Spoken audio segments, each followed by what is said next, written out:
Your move, Unreal.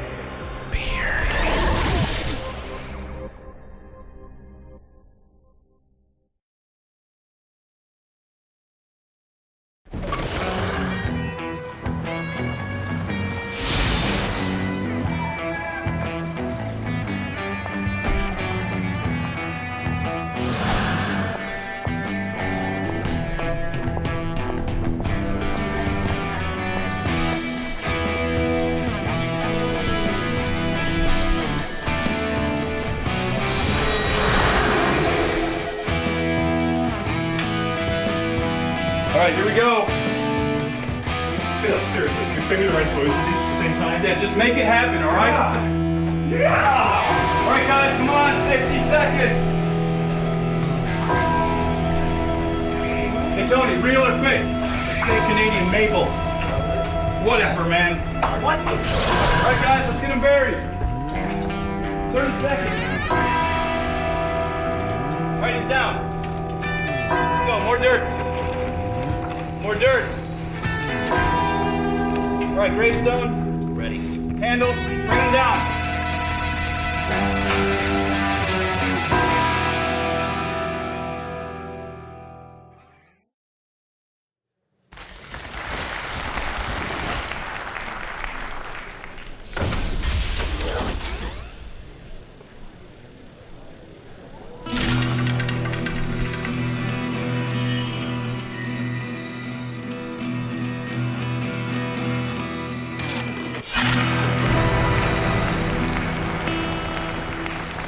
Where he came from, no one knew.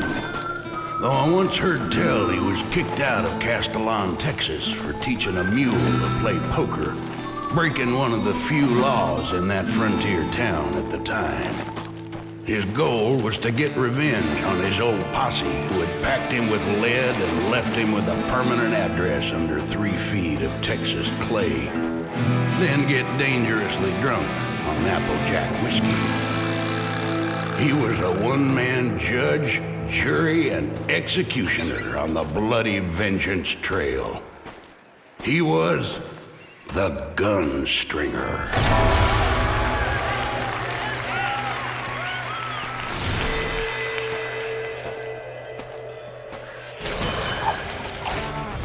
Taking a bead at the cans, Gunstringer tested his aim after the nuisances of rising from the dead.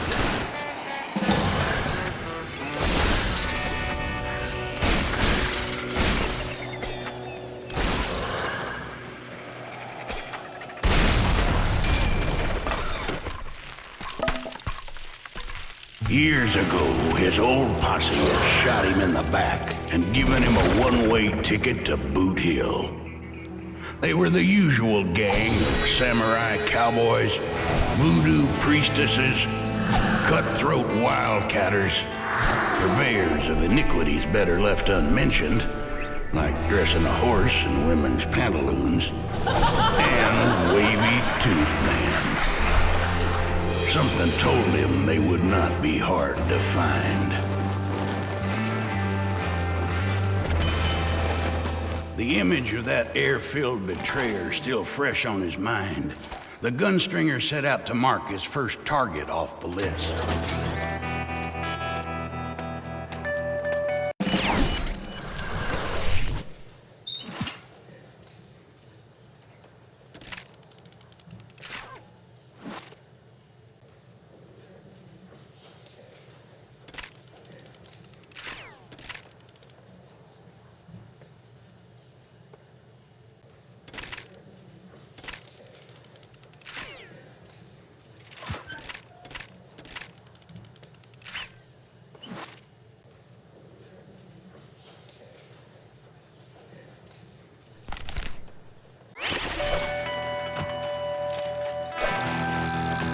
A lifetime of fierce fistic encounters had left him light on his feet.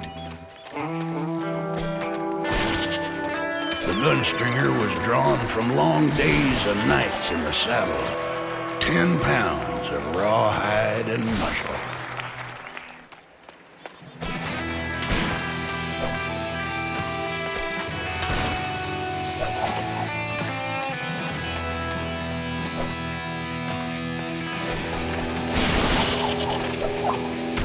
prey's rough terrain took on, it was greed that turned his posse against him.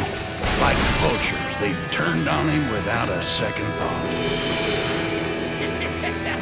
So I said, Chuck, but you got more than a pound now. So lay down.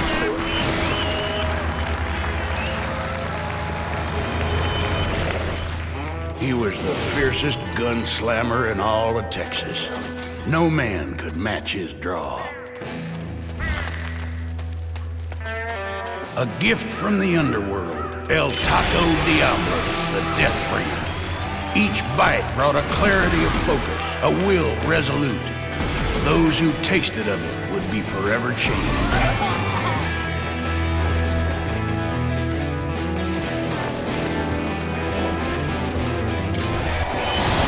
Wavy tube men are a predictable bunch. When they drink through their pay, they find work at saloons, dance halls, and gynecologists' offices, flailing their arms outside with an air of jollity even the most trail-hardened cowpuncher finds hard to resist. Sensing the Gunstringer's quandary, the wavy tube man doubled his efforts, knowing that if he could take the edge off his opponent's bloodlust, the fight would be his. There was no sightline until he leaned out.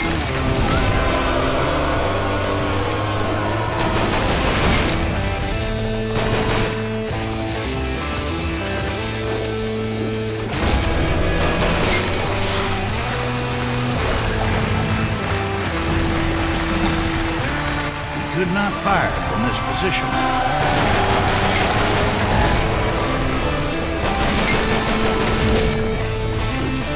He'd have to man up and lean out before his foes could feel his retribution.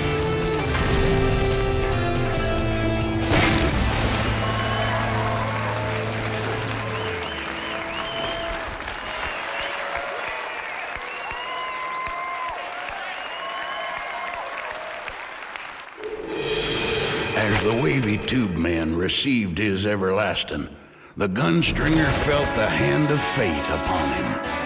He knew that from time to time, whenever the trail got too rough, he could call upon the hand to send his enemies to join the heavenly choir. But at what price, he wondered.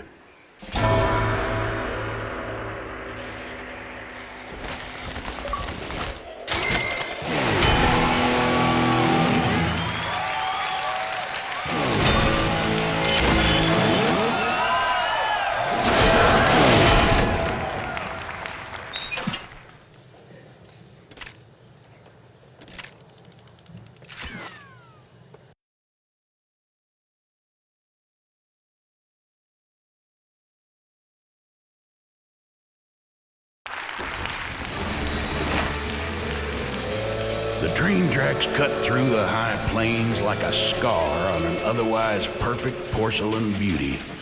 Its iron horse, with its oil baron's brand, a symbol of the boundless wealth gushing from underneath the earth. The Gunstringer vowed to fill the old pioneer cemetery, two to a grave if necessary, until he got his man.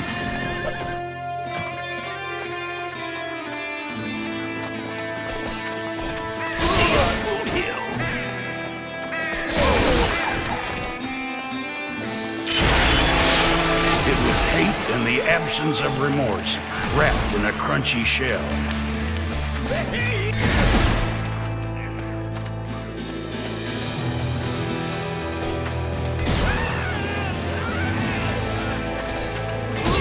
The shooting streak ground to a halt like a hate-filled tornado. The Gunstringer swept through the desert, sparking the end of the line for any man or beast unfortunate enough to wander in his path.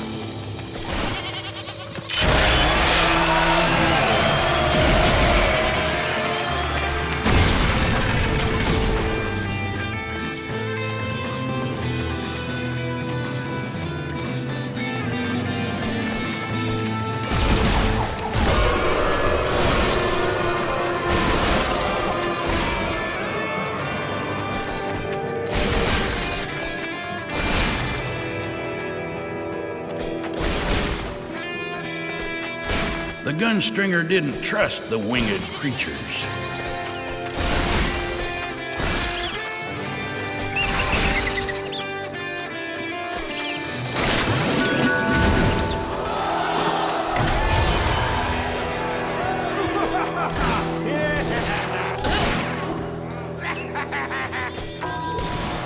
Try as he might, his enemy was dug in deeper than an Alabama tick.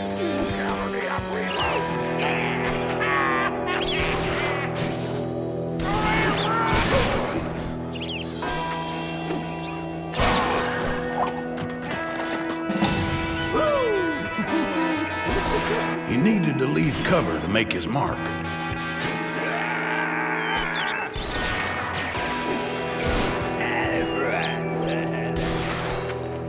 The Gunstringer winced in pain.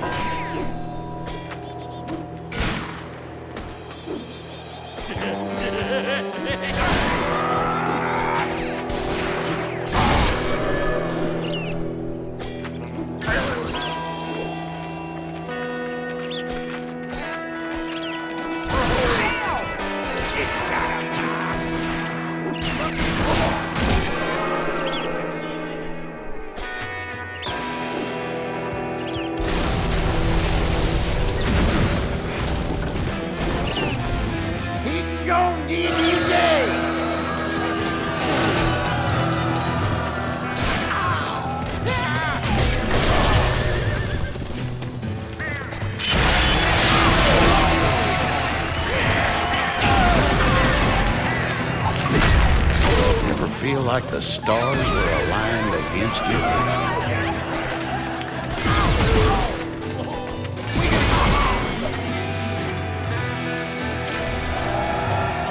Was it the hand of God or something else?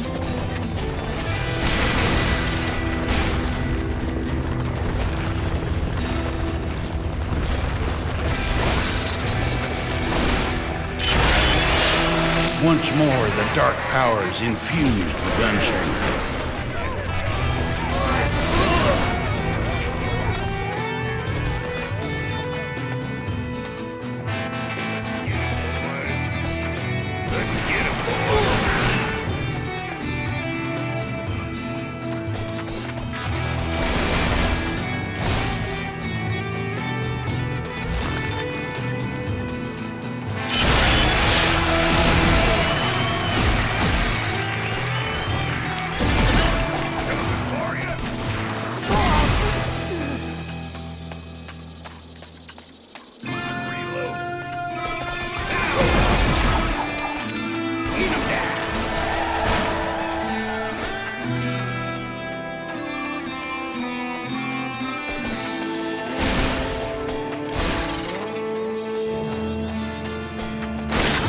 TNT wrangling was a dangerous business filled with catastrophic injury. You could count the unblemished practitioners among their kind on the nubs of one hand.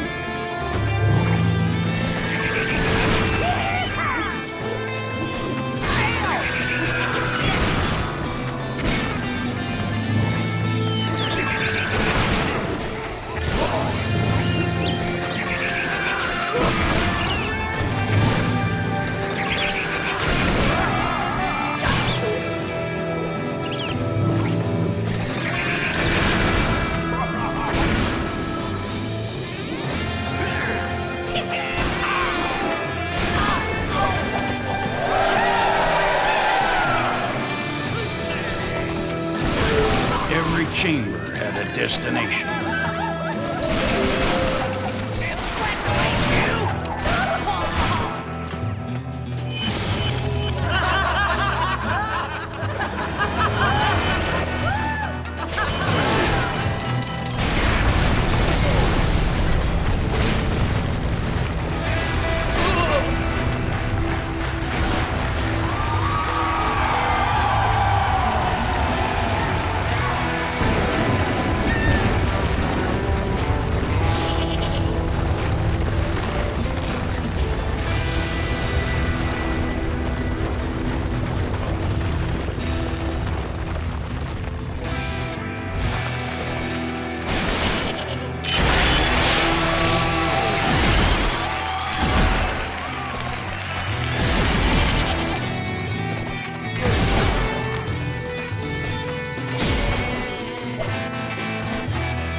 Even the most cowardly of creatures will spoil for a fight if you mess with its den. The Gunstringer knew a ruckus at the Baron's oil wells would flush that traitor from his hiding.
Gunstringer watched news of his return spread on panicked horseback. Good. Let that Baron know he'd soon get what was coming.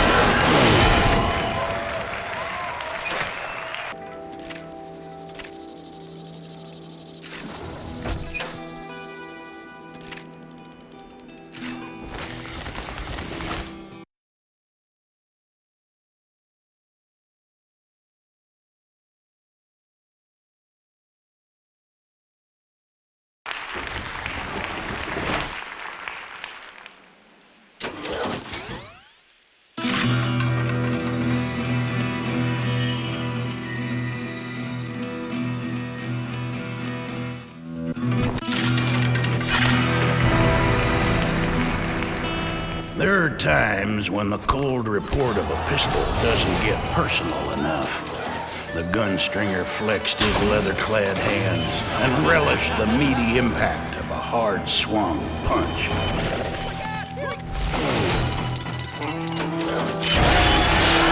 Those who consumed El Taco Diablo would be unstoppable in battle, but at what cost? The streak was broken.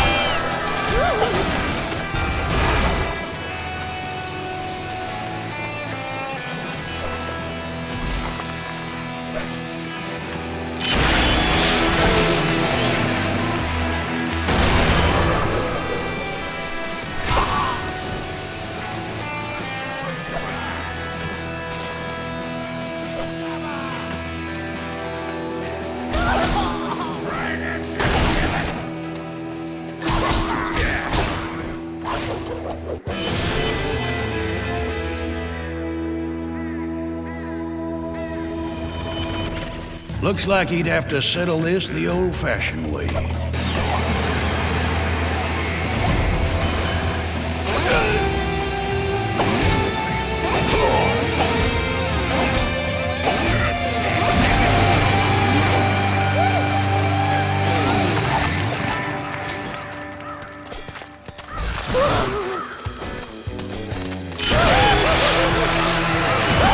All six that taste lead.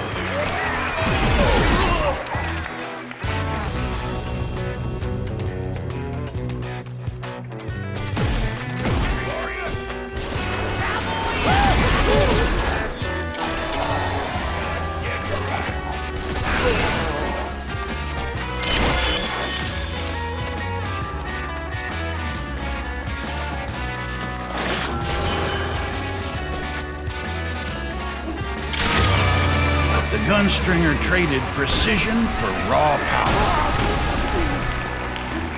Let's get him, boys. Dinner time! Dinner time!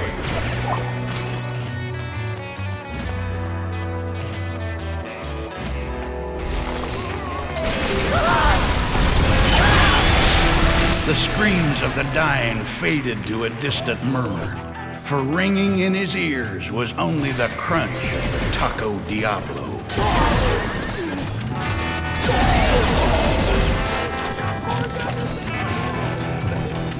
The shooting streak ground to a halt.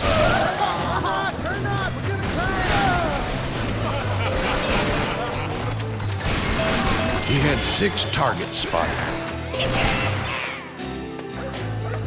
The oil baron's influence infected the landscape, feeding on the land like a bloated tick.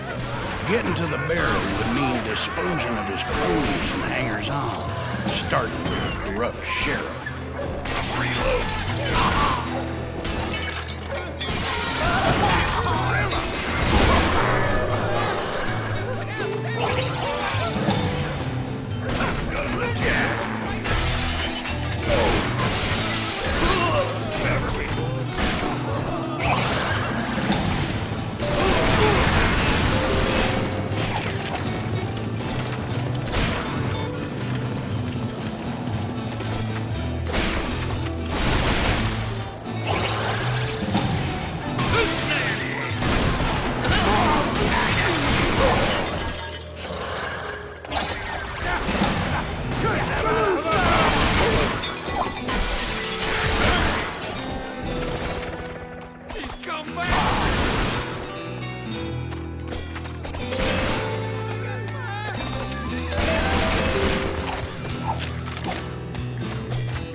Through no will of his own, the Gunstringer found himself inside the bank, as if some fatal leaven were at work around him, moved by some unseen hand.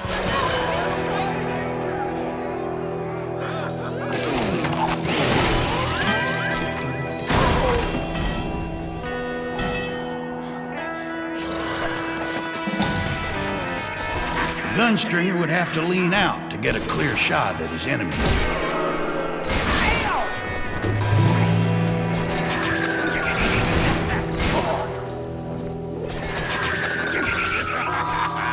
He couldn't aim while still huddled in cover.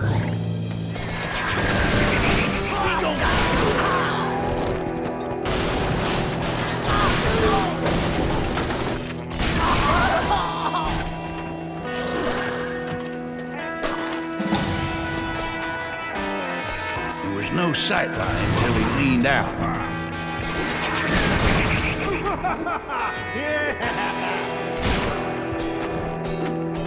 He could not fire from this position.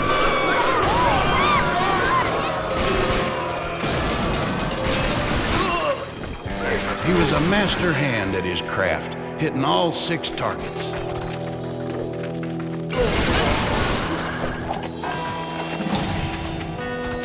He'd have to man up and lean out before his foes could feel his retribution.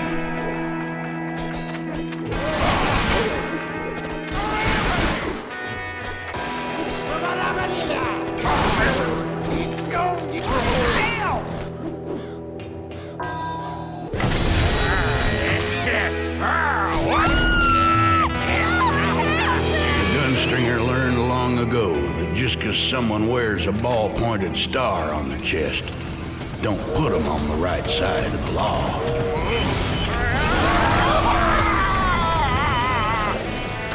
The sheriff was dirty with the oil baron's money, and nothing would save him now.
hit all 6 targets at once.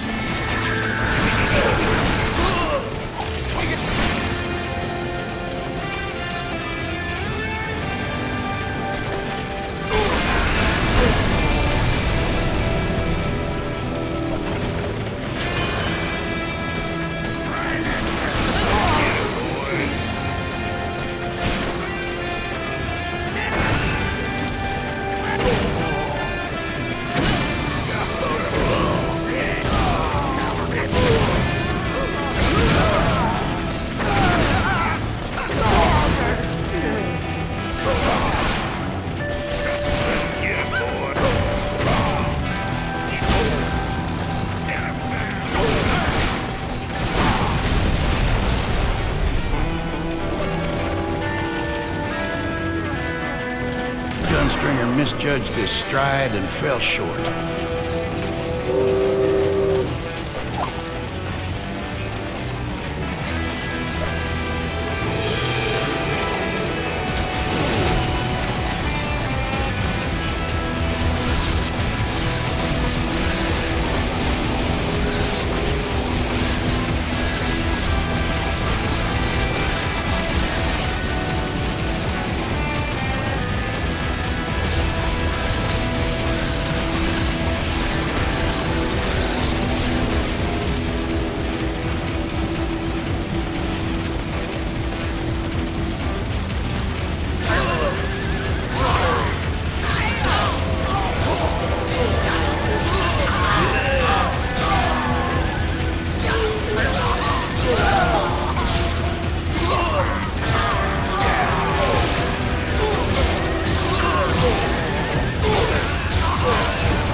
Blast of shrapnel and heat tore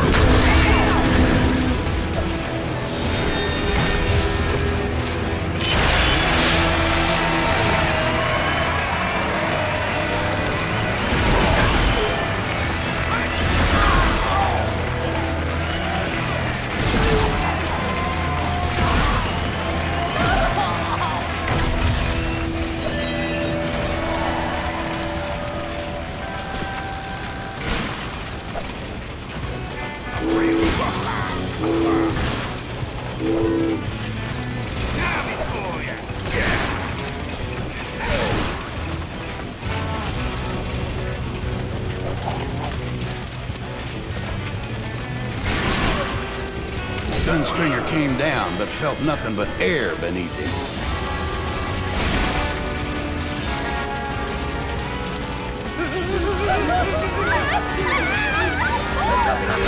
He shot all 6 targets with ease.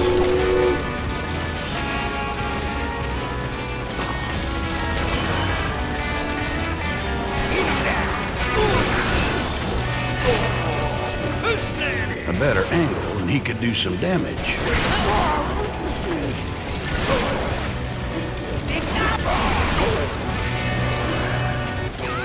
Sheriff came cheap and died young in this territory. Gunstringer reckoned this one had outlived his welcome tenfold.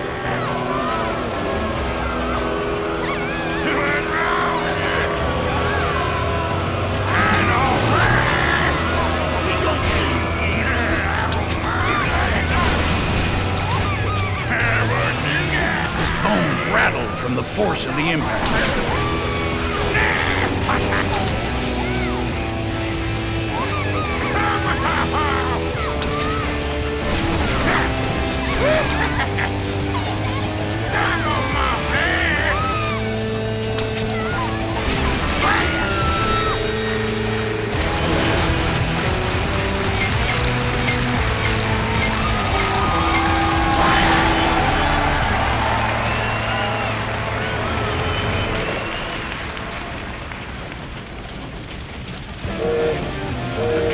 About to make its last and final stop at the bottom of Dry Hump Canyon. The oil baron would have to wait.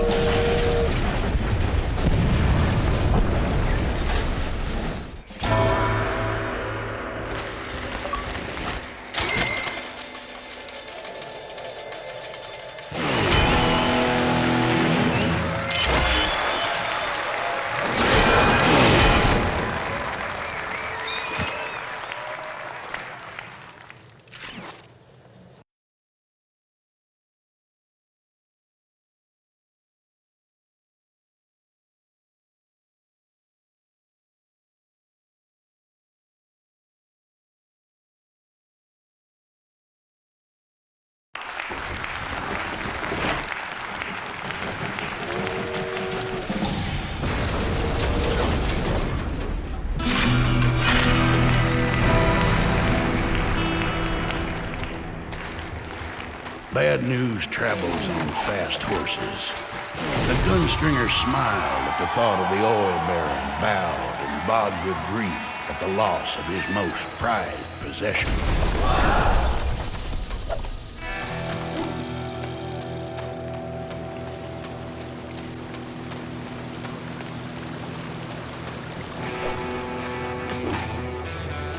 He leapt like a grasshopper to the other side.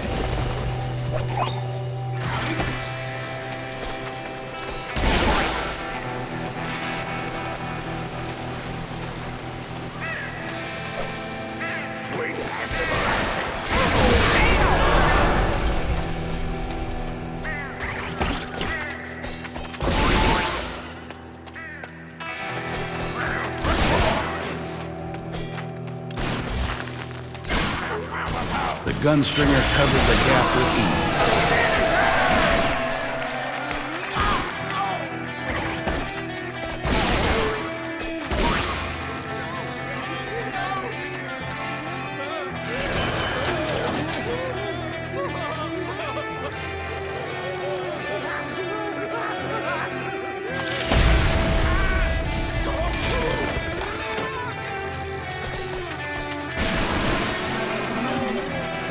Bruised and battered, he couldn't take much more.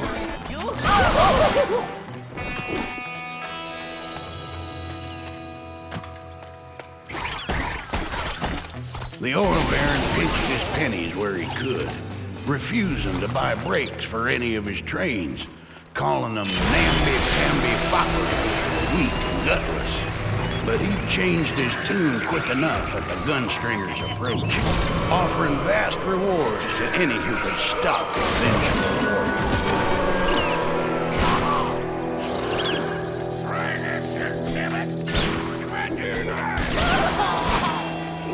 Try as he might, his enemy was dug in deeper than an Alabama tick. He needed to leave cover to make his mark.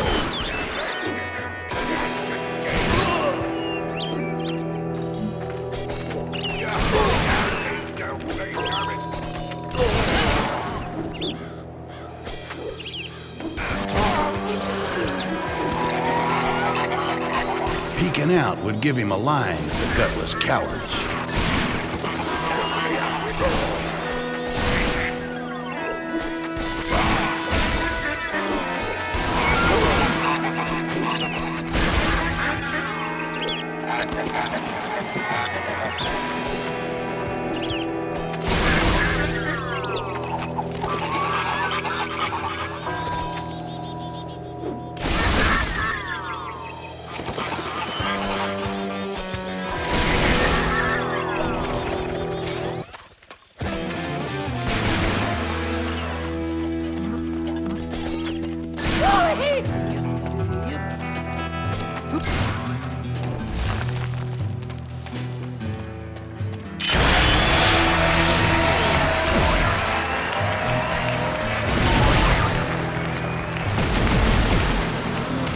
Very nearly buzzard food.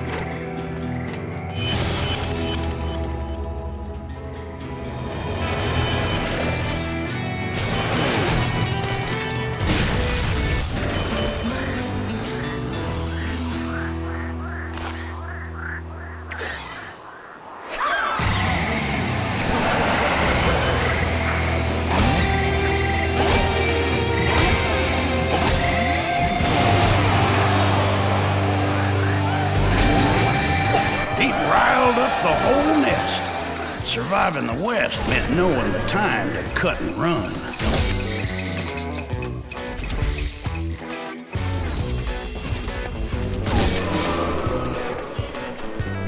Yes. He leapt like a jackrabbit to the other side.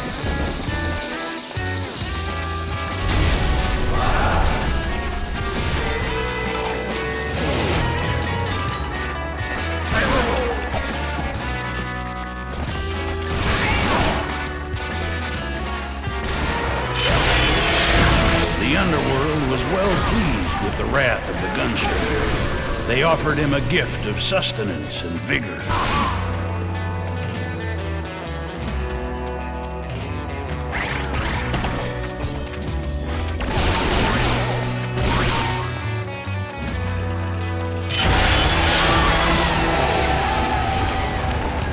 Look out!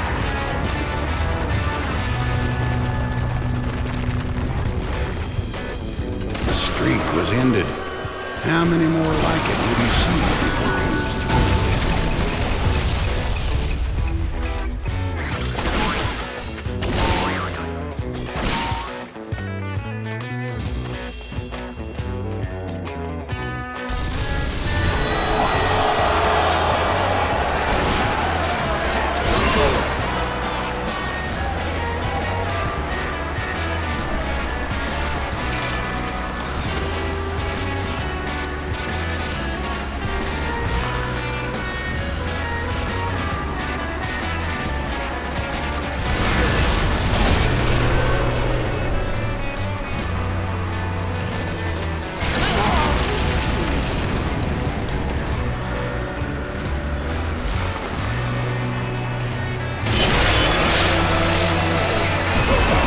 gunfighter can do no better than to shoot 6 targets at once. He stumbled forward, dazed by the collision.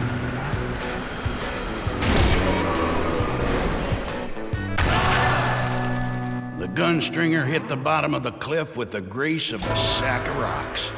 The ground kicked like a mule, but the Gunstringer was undaunted. Nothing would stop him from finding the Baron.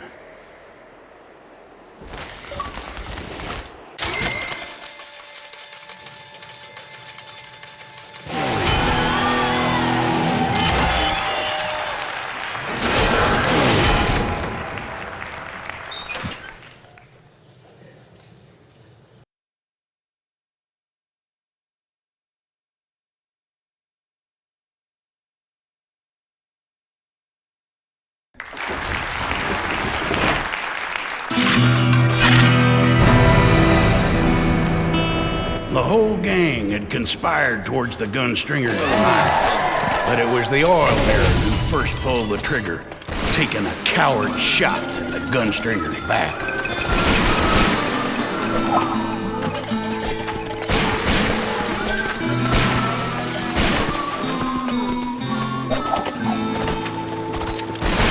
All 6 would taste lead.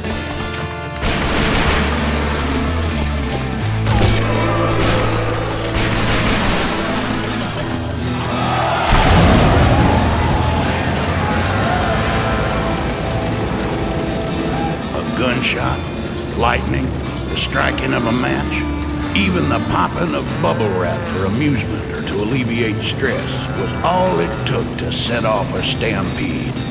Over 700 tons of horn and hoof, ready to eliminate anything in its path.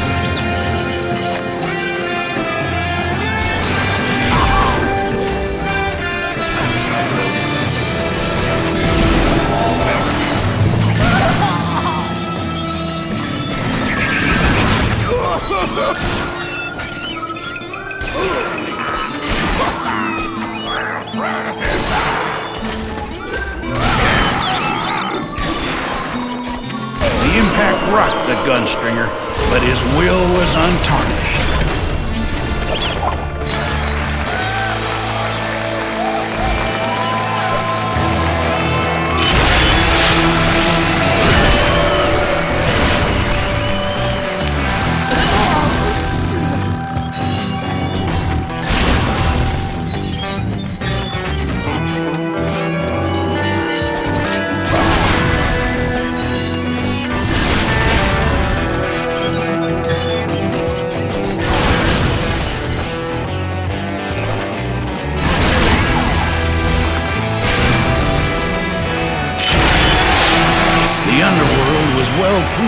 with the wrath of the Gunstringer. They offered him a gift of sustenance and vigor.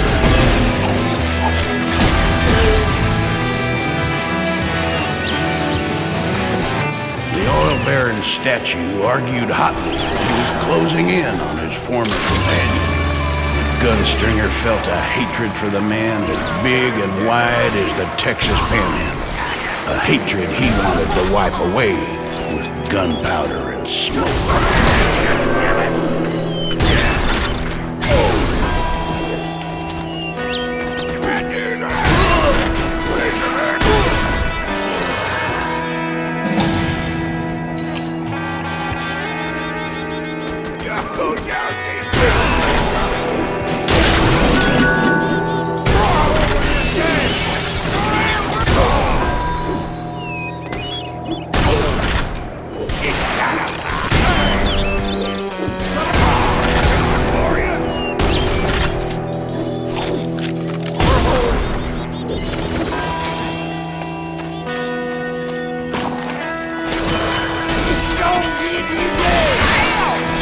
Gunstringer breathed in sharply as he was gored to the bone.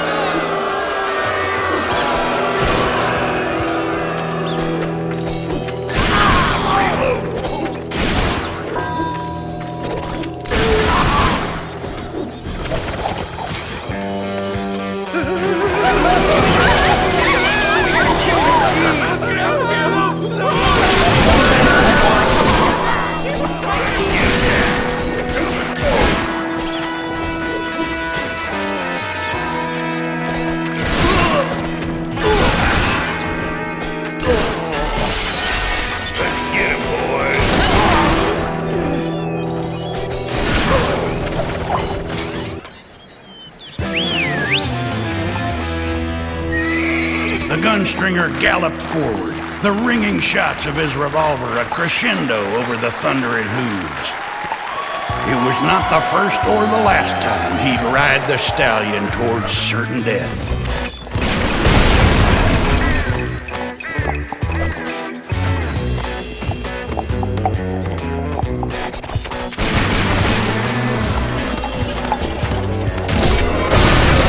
He leapt like a grasshopper to the other side.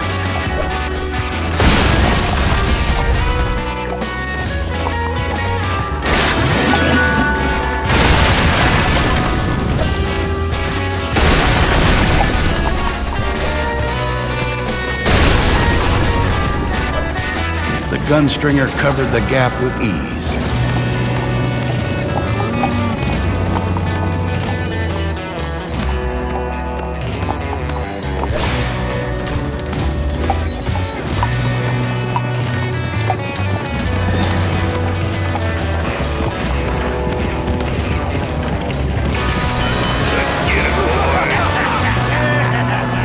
Even at full gallop, the pursuit weren't quitting.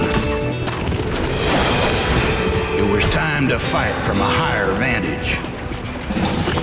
The desperados caught wise to his plan, and the driver would pay the price.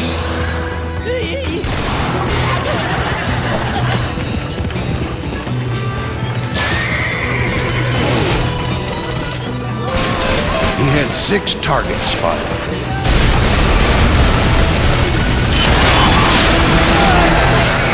The streak was finished. Time to move on.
horns are pestiferous animals. This was no exception. It put an end to his merry scramble. The sneaking oil buzzard perched his rotund figure atop the well from which he drained the land dry like a tick on a suckling pig. The gunstringer looked up, cold resolve on his face. He'd run plumb into everything the oil baron could throw at him.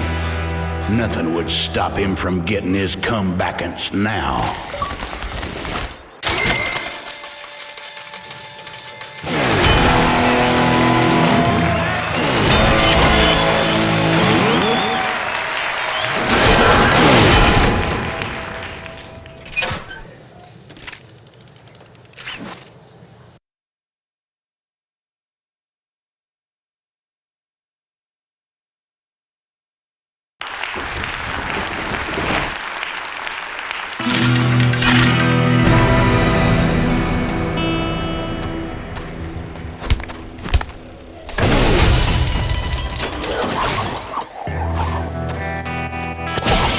Where he walked, death walked with him.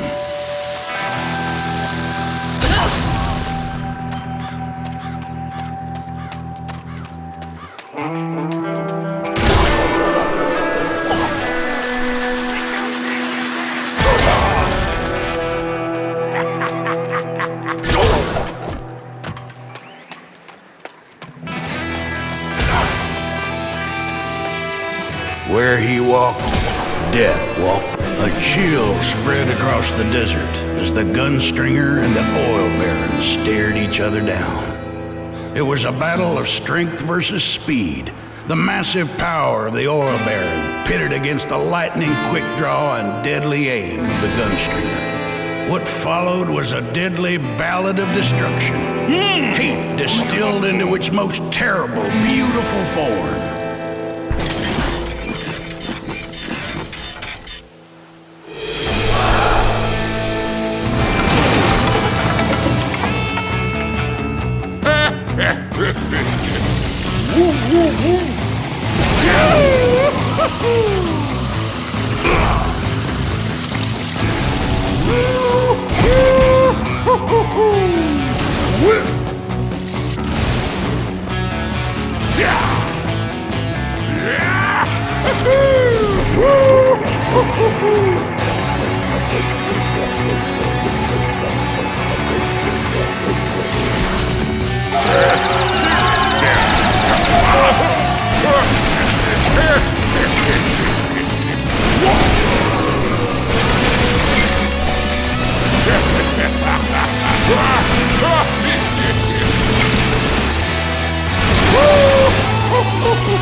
With the oil baron stunned, the gunstringer cocked back his fists and prepared to unleash his fury.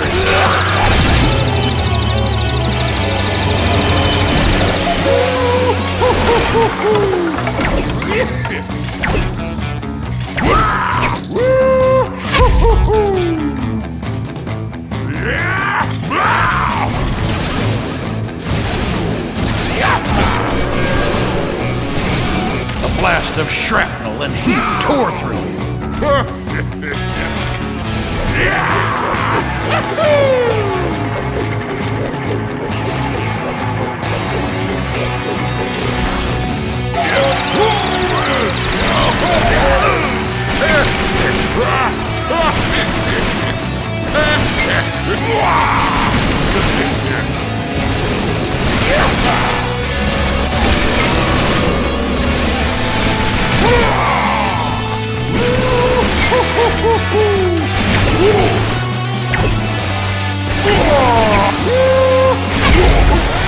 The oil baron had taken a beating, but the reinforced steel would not bend lightly. It was then that the gunstringer called upon a strength greater than his own.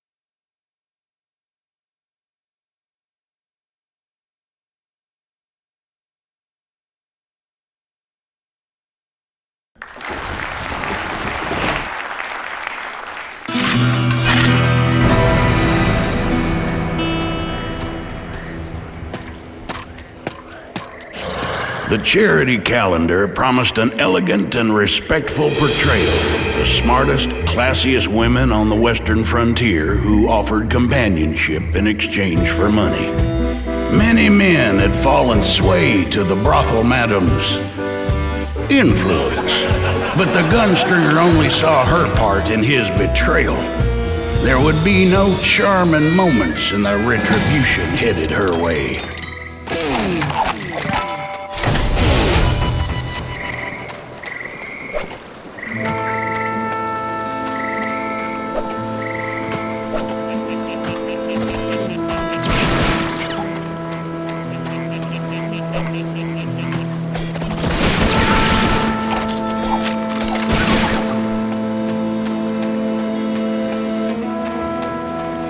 There was no jumping the deadly blades. The Gunstringer dodged side to side, the razor edges barely missing his frame.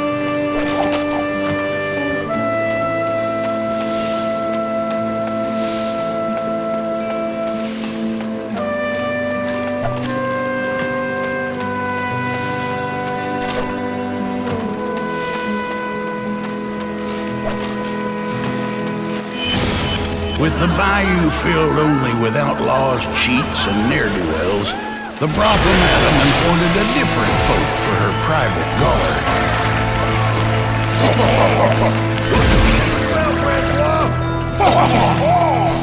Get my bell, Francois!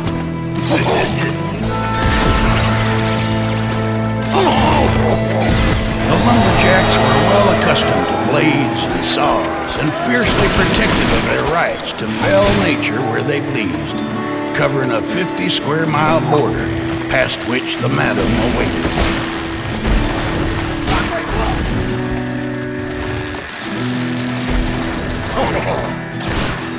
Get toward the board!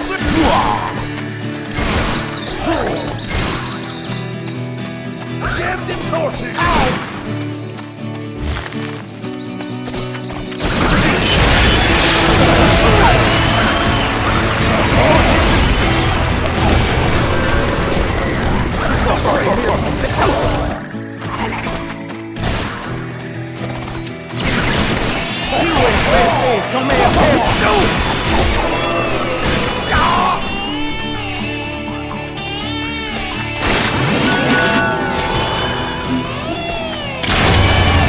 This here called for a Tejas-sized inferno.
taco was soon to make its way down his boat. If he didn't get cover soon, things would be over faster than a knife fight in an outhouse.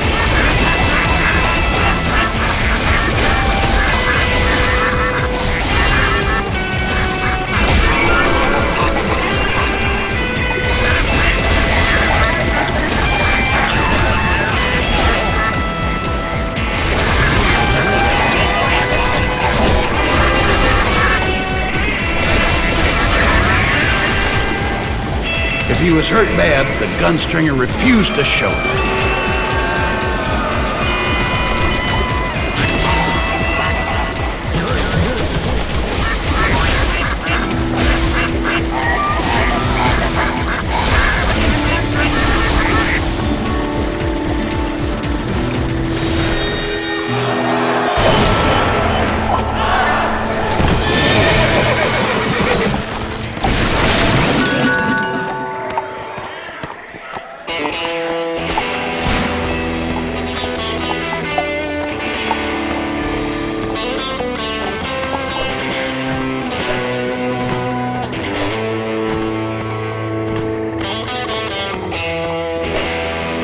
Gunstringer came down, but felt nothing but air beneath him.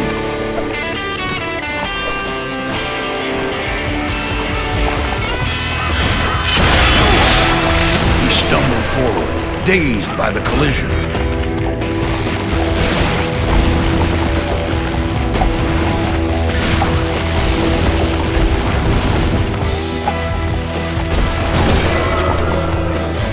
Gunstringer tried to shoulder his way past, but could not.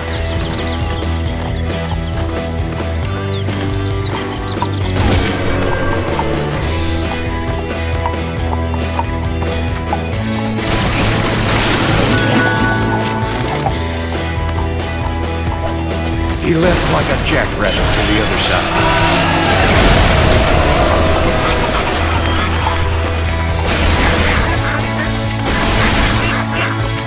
He'd carried the fight to the center of that logging camp, but abominations and stranger tales lay ahead.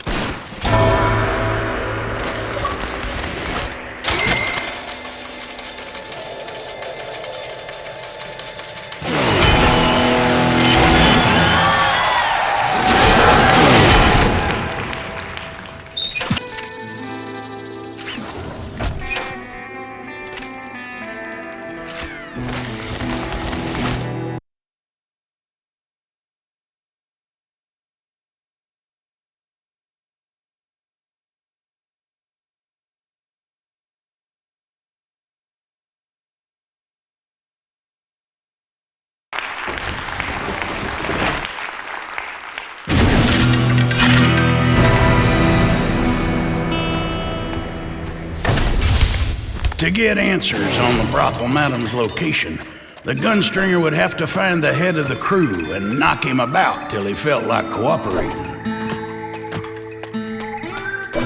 He leapt like a grasshopper to the other side. The Gunstringer had always had a sinking feeling that his path was somehow predetermined, that the events of his life were not of his choosing, his will an illusion.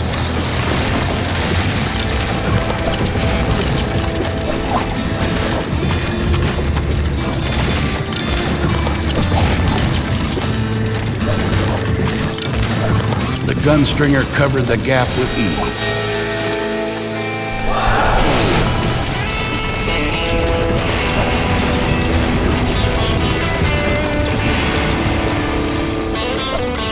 Lord Harry, that was close.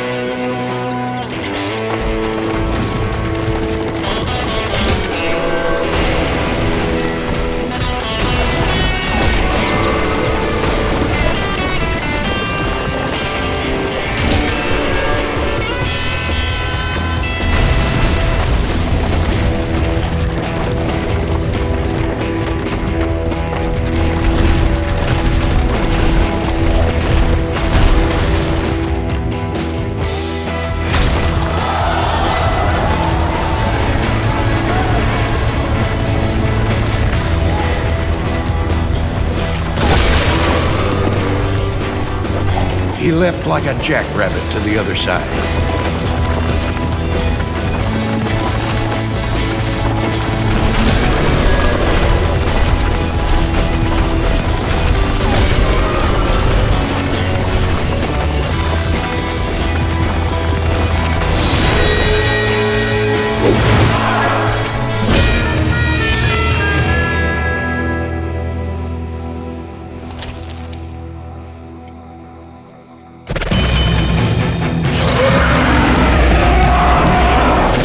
Side of the crew chief, the Gunstringer paused, flooded with memories and horrors long suppressed.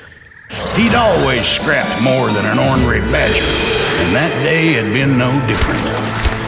He went to the camp looking for a fight, not expecting the atrocities he'd never unsee.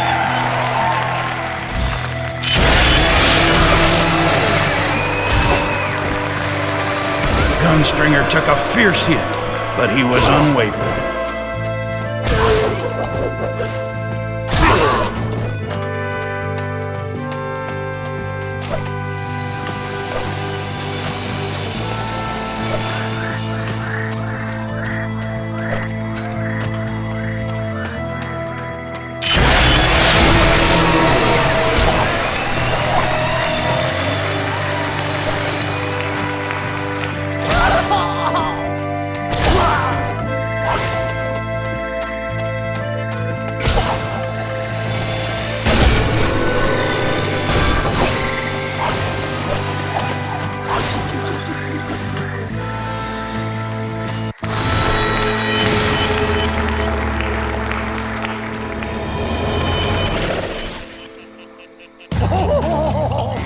The roughneck was scheming to brawl.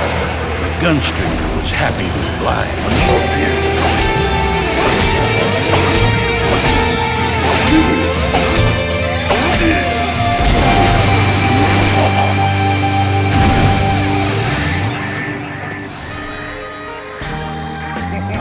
I've been really thinking lately about the way things used to be. Back when we were young and foolish, baby, and the whole world belonged to just you and me.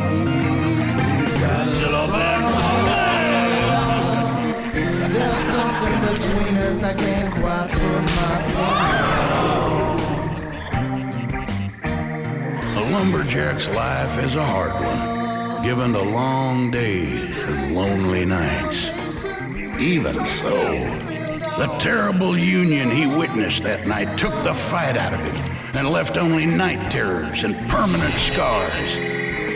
Now here was their spawn, the power of a lumberjack, the toughness of a gator, and ugliness borrowed in equal parts from both.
as the Gunstringer prepared to deliver a final blow, he saw the truth of it. There was no hint of fear in that creature's eyes, only determination. No matter its origins, it had showed grit, and in that was worthy of respect.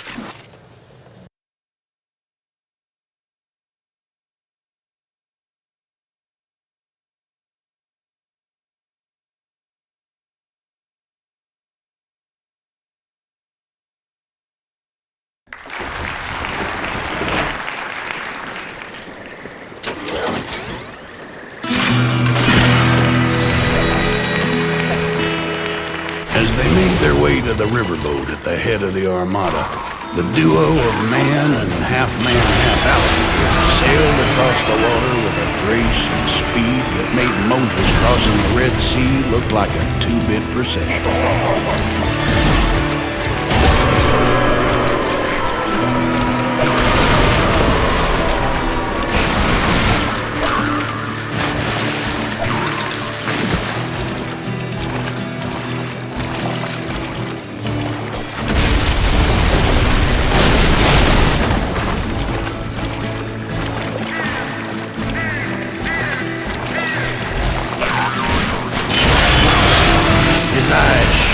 And his steps grew quick.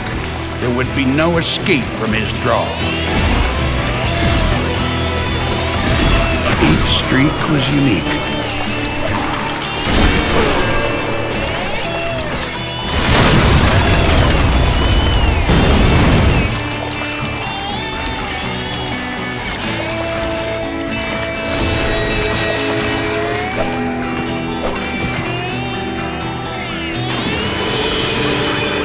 Riverboats were drawn to the brothel madam like flies to honey. The Gunstringer knew if he stowed aboard, it'd ride straight to her.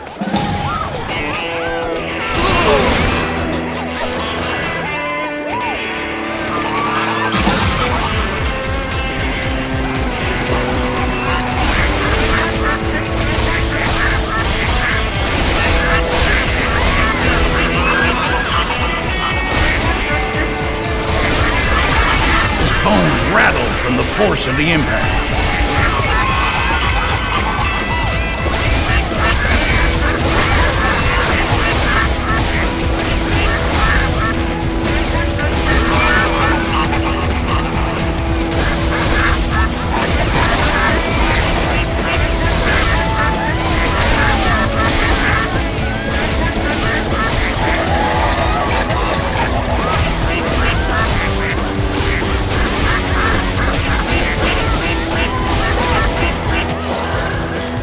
Looks like he'd have to settle this the old-fashioned way.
Holding out would give him a line to the gutless cowards.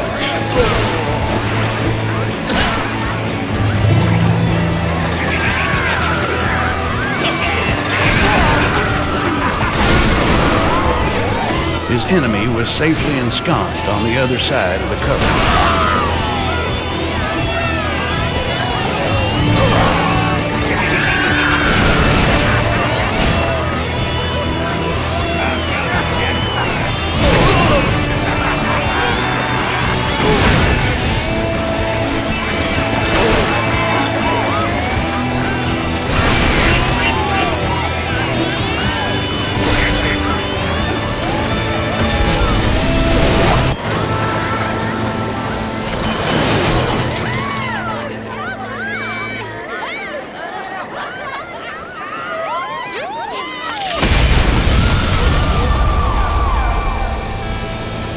The Gunstringer pressed onward.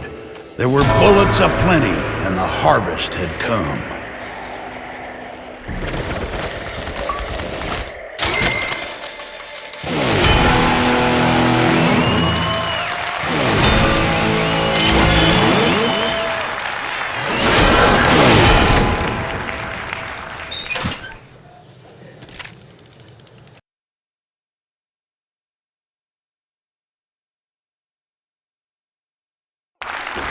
Mardi Gras was in full swing. Heaven help the man who got between a Dixieland band and their gratuities. They didn't call themselves the St. Louis Stompers for nothing.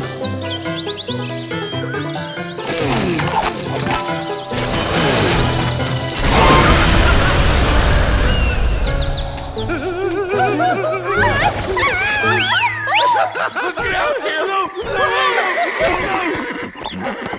The day the gang turned on the Gunstringer, the madam had stolen his gun away during a buxom embrace, leaving the oil baron open to take his shot without consequence.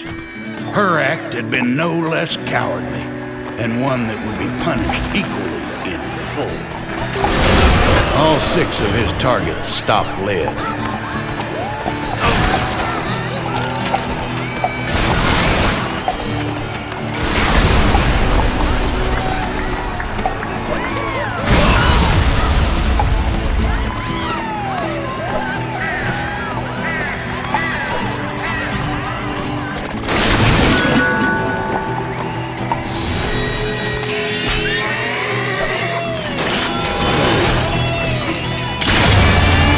Not one would escape the searing heat about to descend upon them.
Mortals were terrified of the devil's taco. The Gunstringer embraced the peligroso power.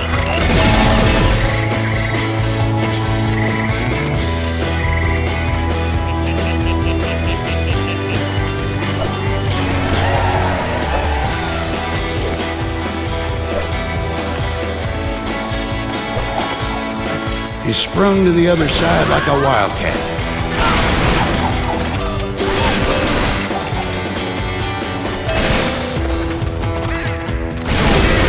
Six targets, 6 bullets. The way God and Nick. If there was one thing Andrew Jackson loved, it was a scrap. Old Hickory fought in the American Revolution, defeated Tecumseh at the Battle of Horseshoe Bend, beat back the British in the War of 1812, won the Seminole War, and fought in 13 duels. One of them just for being falsely accused of passing gas. Whatever demonic force possessed his statue that day, the screeching of iron reverberated throughout the French Quarter and set everyone there on notice that an unnatural vengeance was upon them.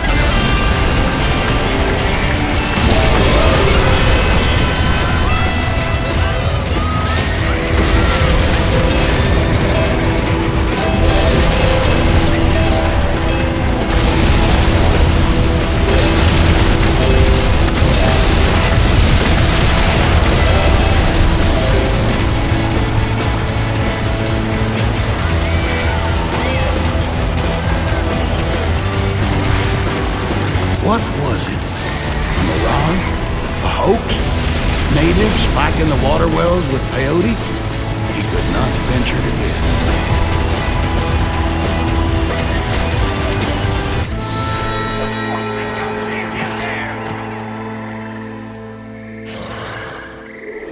Toodaloo, y'all.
His enemy lay well hid on the other side of this cover.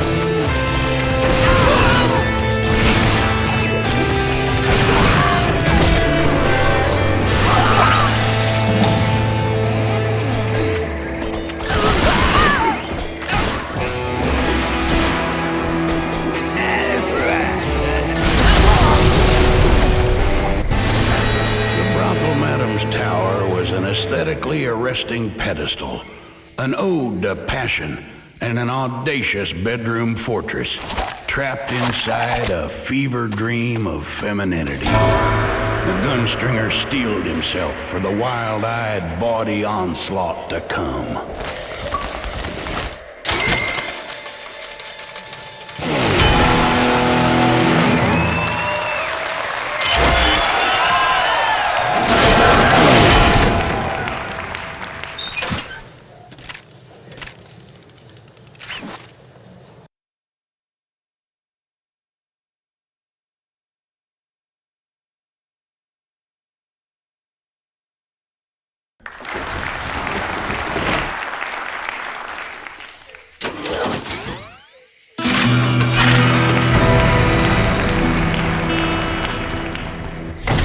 Brothel madam was a quarrelsome, temperish woman who fought the passage of time and the toll of gravity like a lassoed wildcat. She wore enough face paint to send half the Comanches in Texas on the warpath, and had a top shelf you could lay a Stetson on.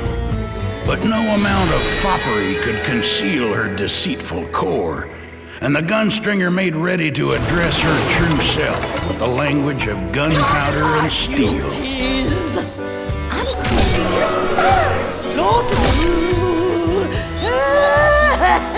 Thanks for the audition.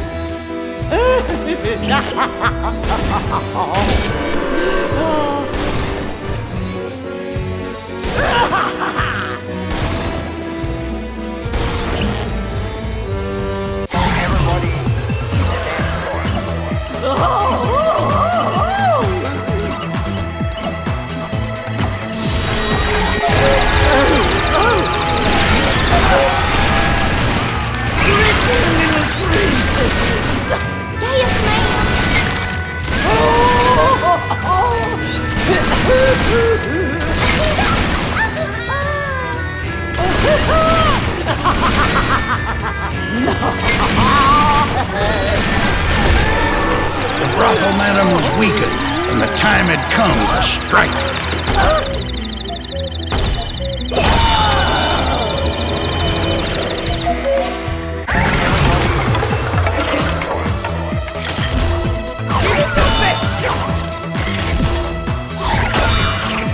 Make it rain!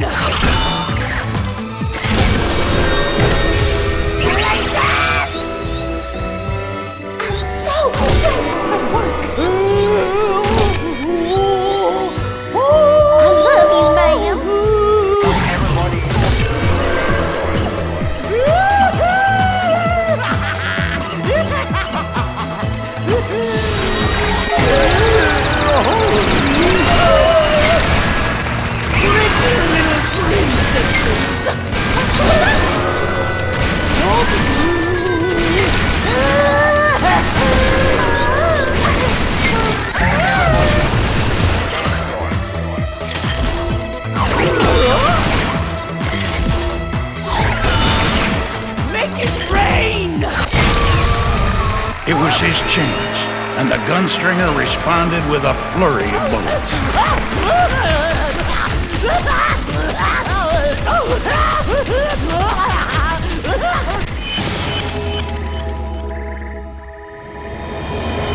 Unseen!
When the gang first formed, they took on a young samurai on the condition that he had firearms to his bladed arsenal. And thus did the Beardmaster join in their mission of monetary reallocation. His subsequent betrayal of the Gunstringer, however, was not an issue that would be so easily adjudicated.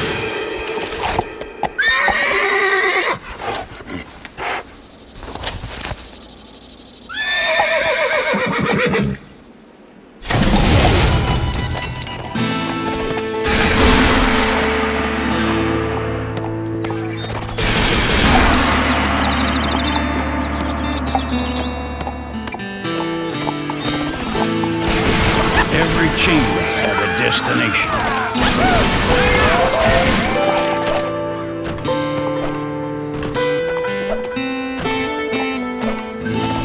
He jumped to the other side with the power and speed of a wild Mustang.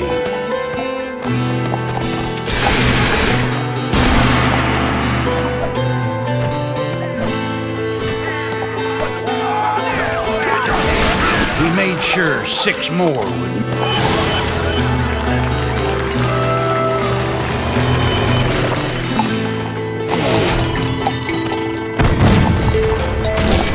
Look out!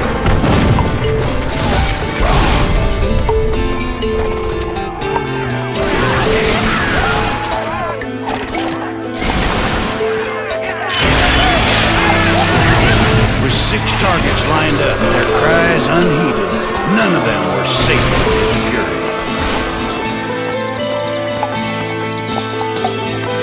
If that don't put a knot in your tail.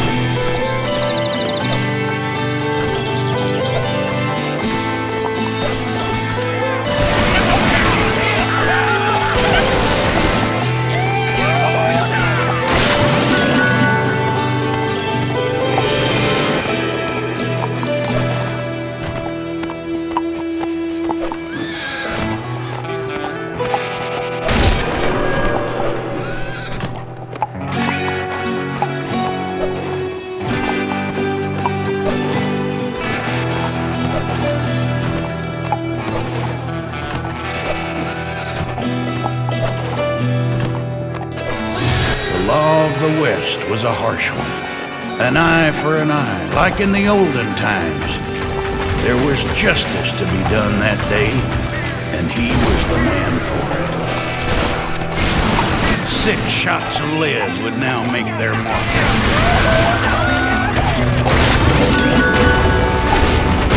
The boulders came at him faster than green grass through a goose.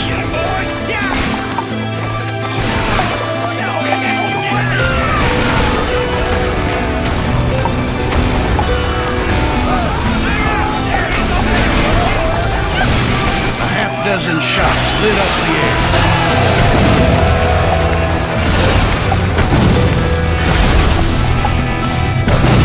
He leapt nimble-like to the other side, like a ghost.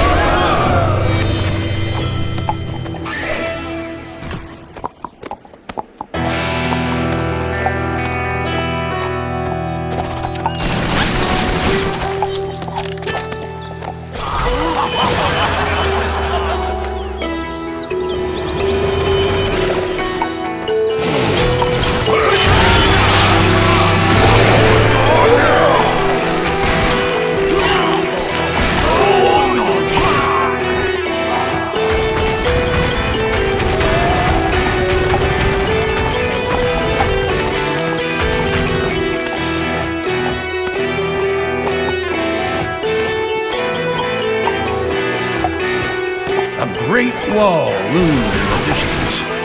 The Beardmaster had done up his own fortress on the eastern frontier.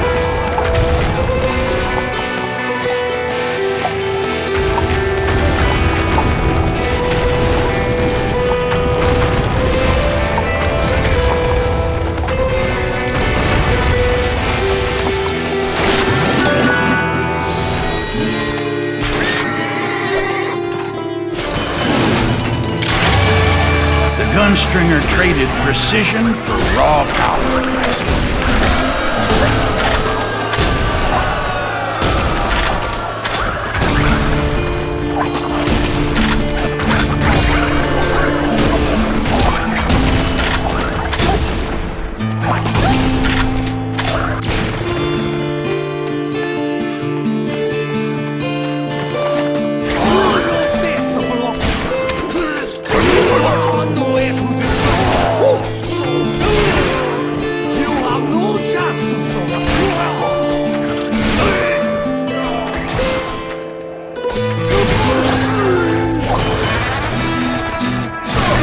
He was 6 for 6.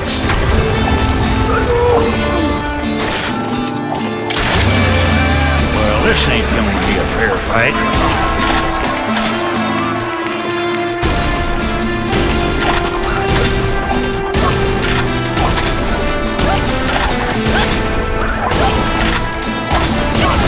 The Beardmaster's dojo lay somewhere beyond the Great Wall that protected it from thieves and Comanche raiders.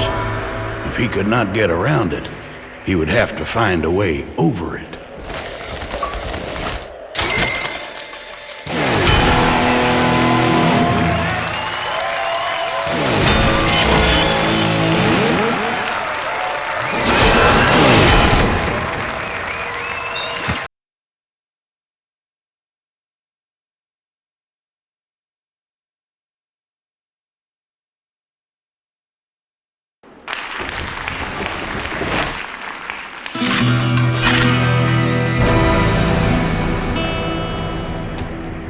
The stone bulwark was an affront to any who loved the freedom of the unadorned open range. But the Beardmaster was right to live in fear that one day his ill-gotten gains would require payment.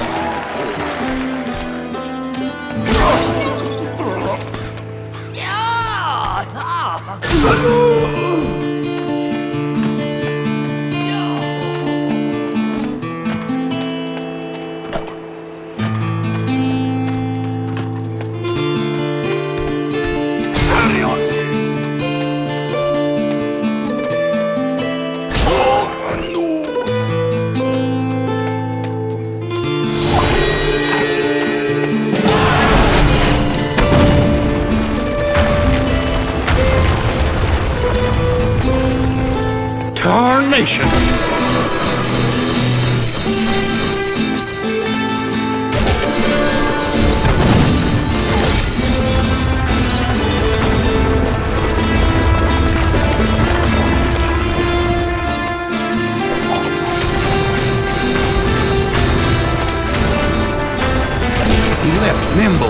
to the other side like a ghost.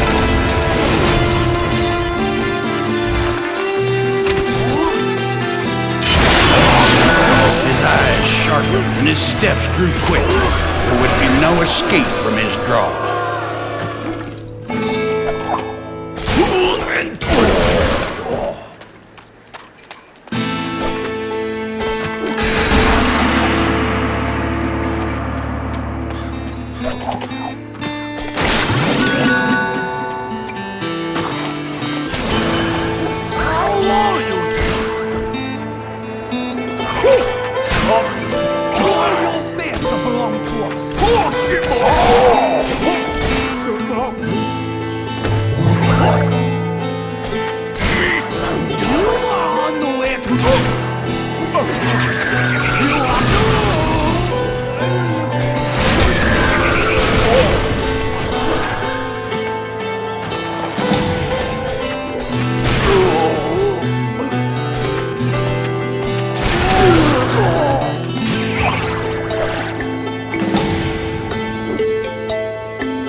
Guts, the Texas kind. It's how the West was born.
The story continued, with the Gunstringer's resolve unchanged. He would exact his bloody revenge.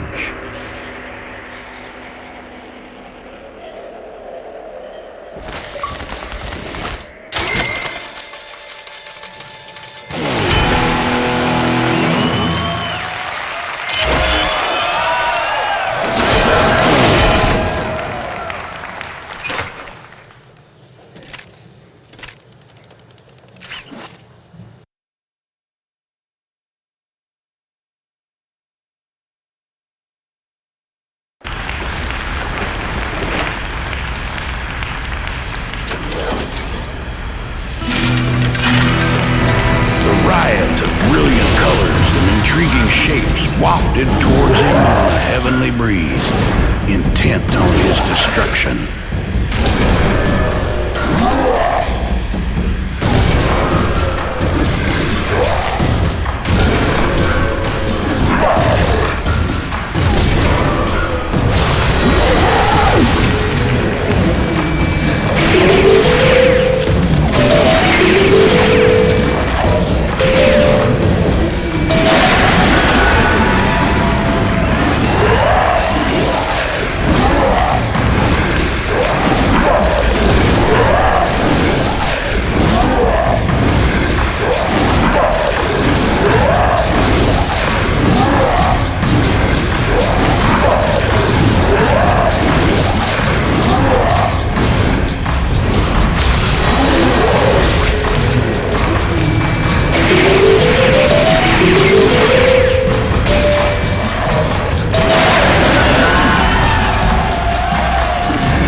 Death at the hands of the samurai, dodged having his hair peeled by Comanches, and survived being flung through the air with a rocket strapped to his back.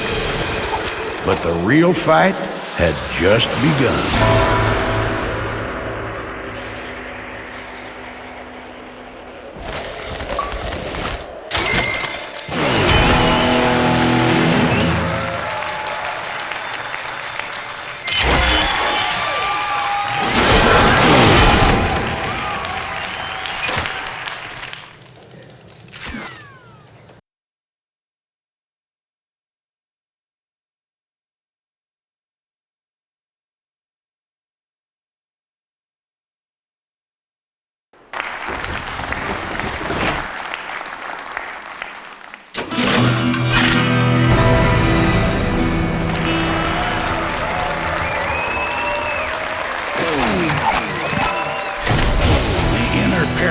Surrounded a lavish Zen garden, a recreated paradise from the samurai's homeland. The Asian fineries were lost on the Gunstringer, who preferred a bedroll and campfire to all this foolish get-up.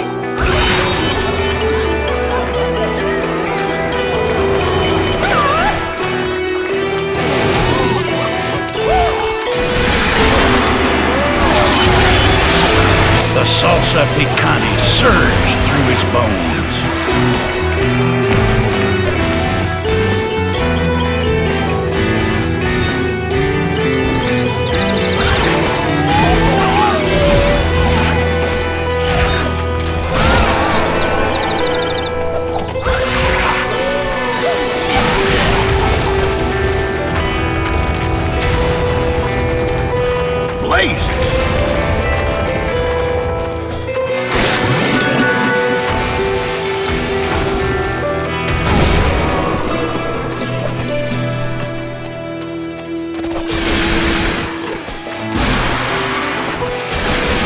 If that don't put a knot in your tail.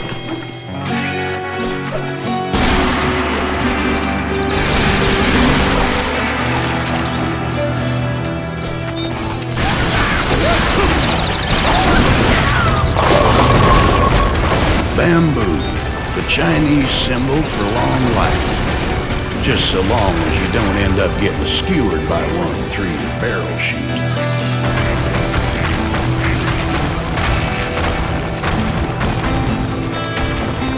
The constant stress of riding the vengeance trail can have ill effects on one's health, contributing to heart attack or stroke and emotional overeating.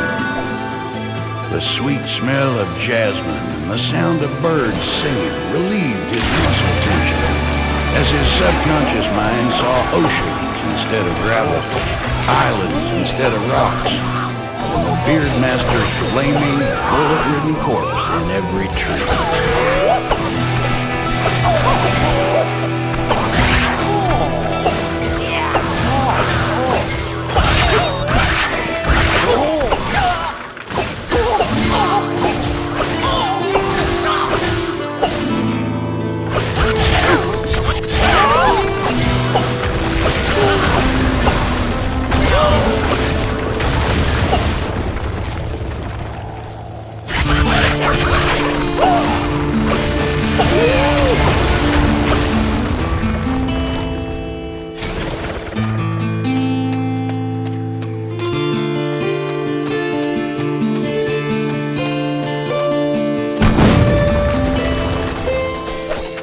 He reached the other side without difficulty.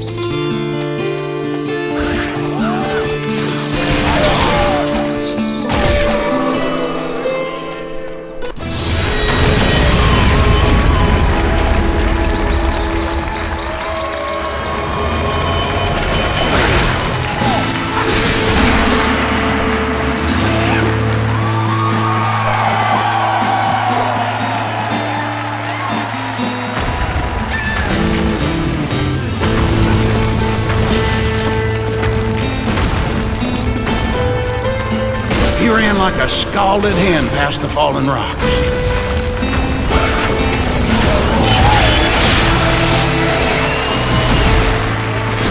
Gunstringer took a fierce hit, but he was unwavered.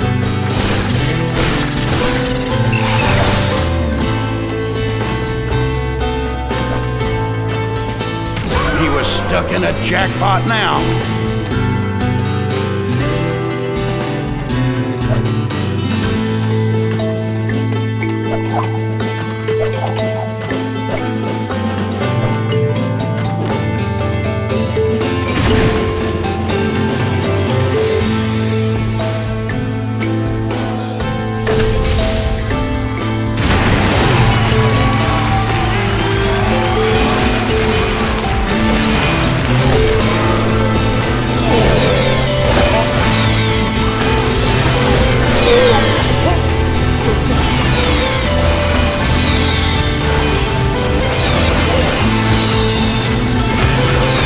Gunstringer used to fear heights, or at least it could be said that they avoided each other's company. Something, though, about reanimating and then facing down death a dozen times over had taken the edge off his old anxiety. Besides that, he was a stubborn, ornery feller, not taking kindly to be told what to do, even by his own mind.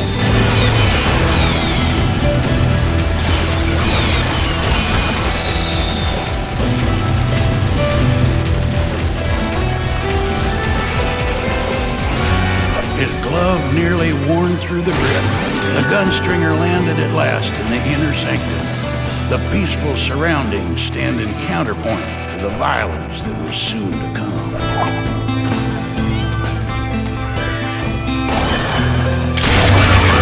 The cold steel felt at home in the Gunstringer's grip.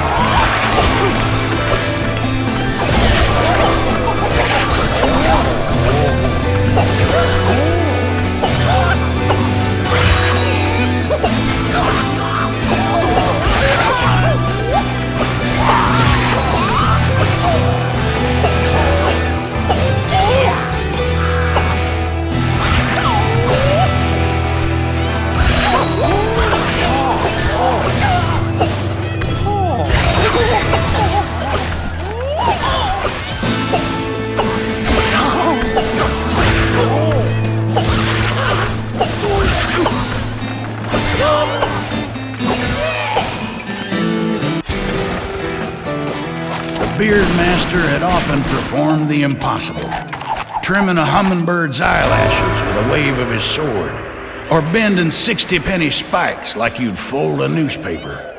The Gunstringer's only equalizer was his six-shooter, but he'd have to endure a mighty beating just to get his shots in.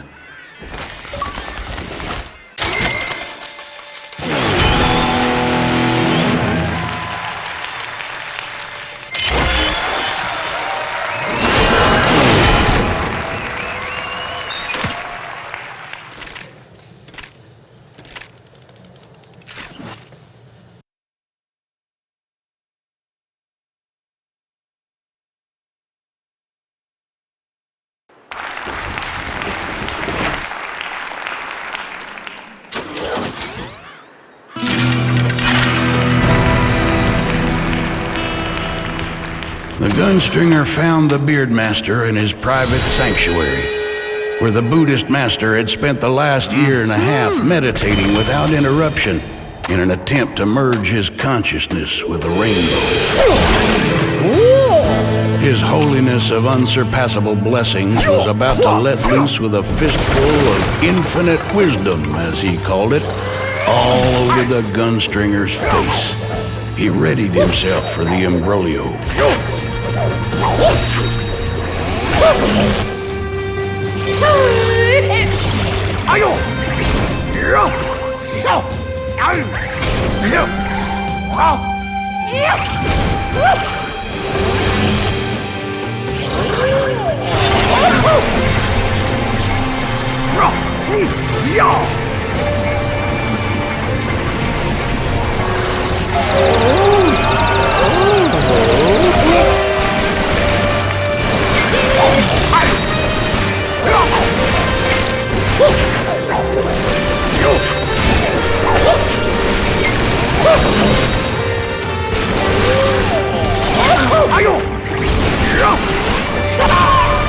The Beardmaster was bowed, but it would take a greater force to finish the job.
At last, the time had come to deliver the final blows.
The Lady of the Dead would be the last target and the hardest to find. She roamed the shadowy paths between life and the beyond, and to track her, he searched the towns along the blurred border. Her betrayal had hurt the most, and for that, he would make her pay.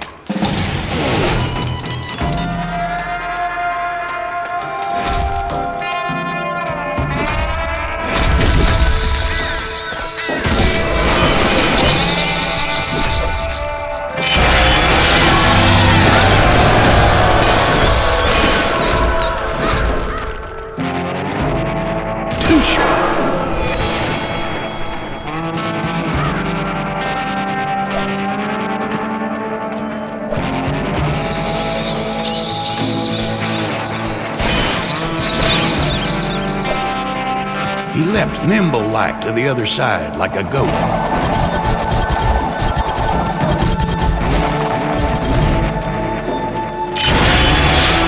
The screams of the dying faded to a distant murmur, for ringing in his ears was only the crunch of the Taco Diablo. The water in there, once a place of refreshment and the occasional awkward group bath, had turned to dust, littered with the bones of those who counted on it being there for their survival, only to be left high and dry.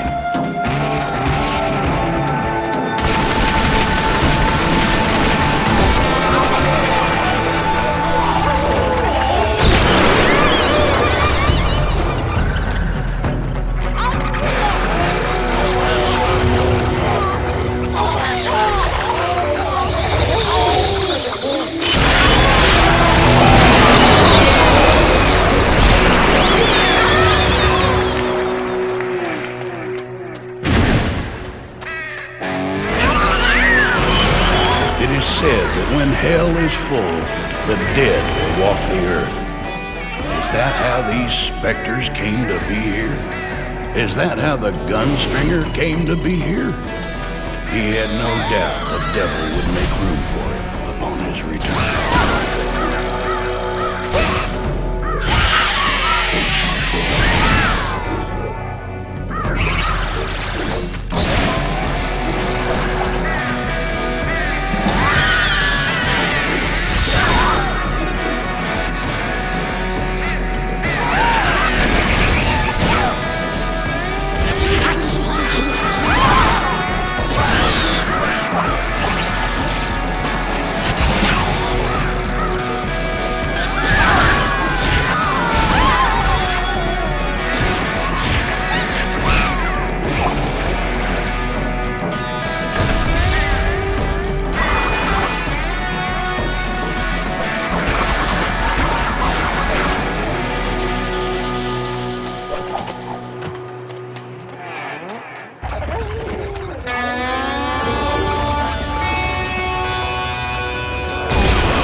The phrase rough terrain took on new meaning as the Gunstringer shook the cobwebs from his head.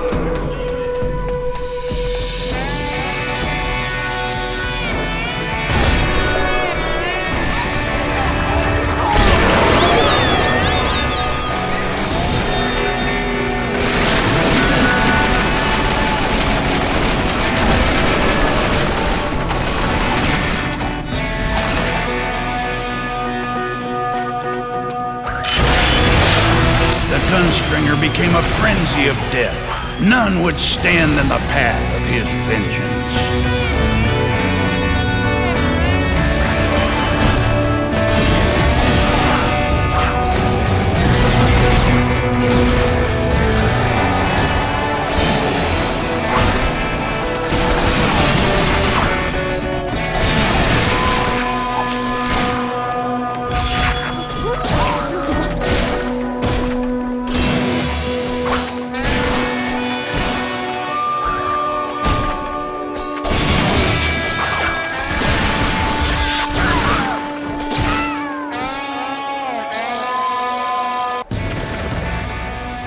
Some ancient deviltry was afoot, and he'd bet his last cigarillo that the Lady of the Dead was behind it.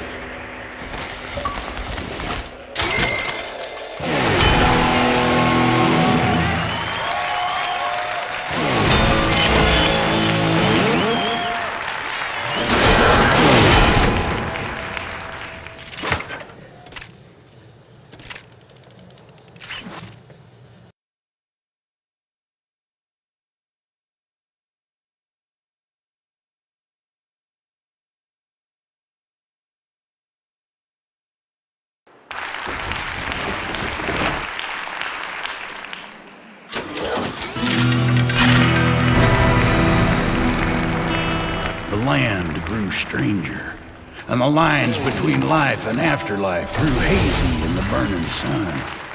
He'd found the path he sought, but from here on, there would be no turning back.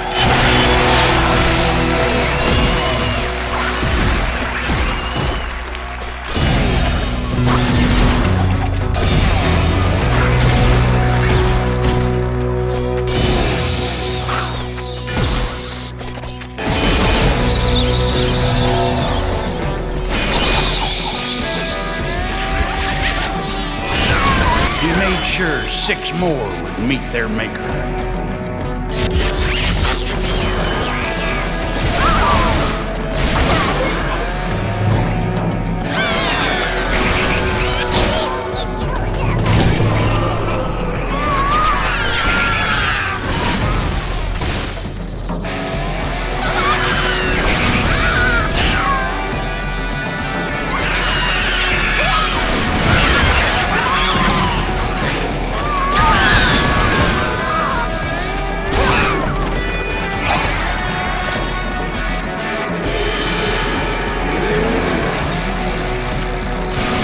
With 6 targets lined up, were these hallucinations?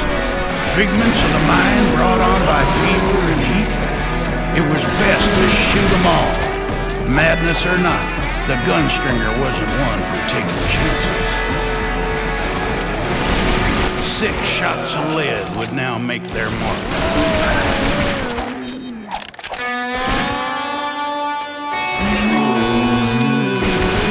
Half-dozen shots lit up the air.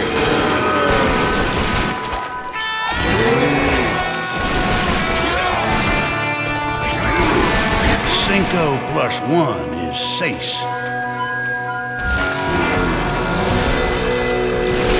He was 6 for 6.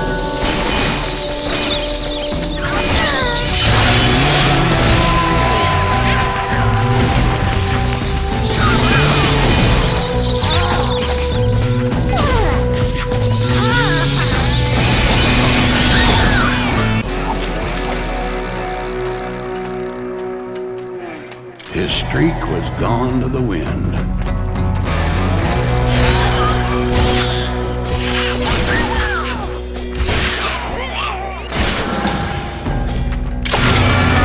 Perfectly balanced, it would deal a swift death to all who met it.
bullets found their mark on all 6 targets.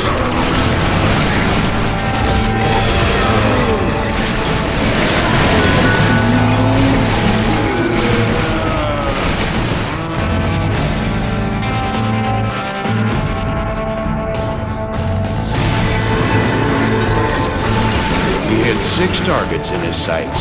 Not one would escape his aim.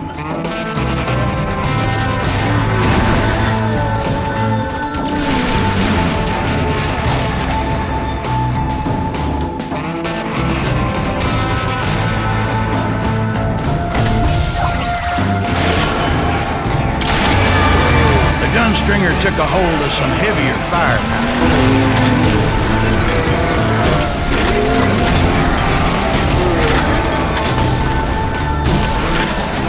Throughout his youth, the Gunstringer had been too busy learning to ride, rope, curse, brand, and fan a gun at high speeds to get mooning over women. He'd made only one exception.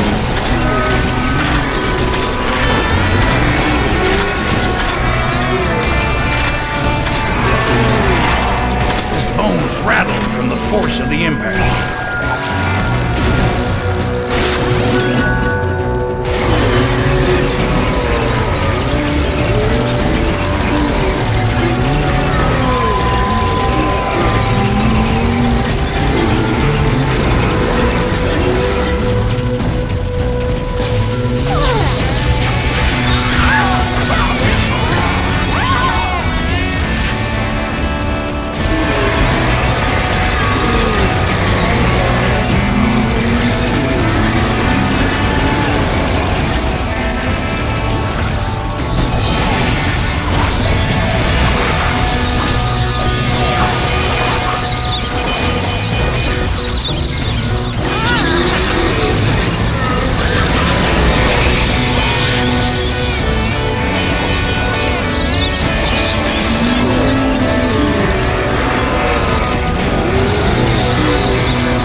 Desperately for the extra life force now contained within him.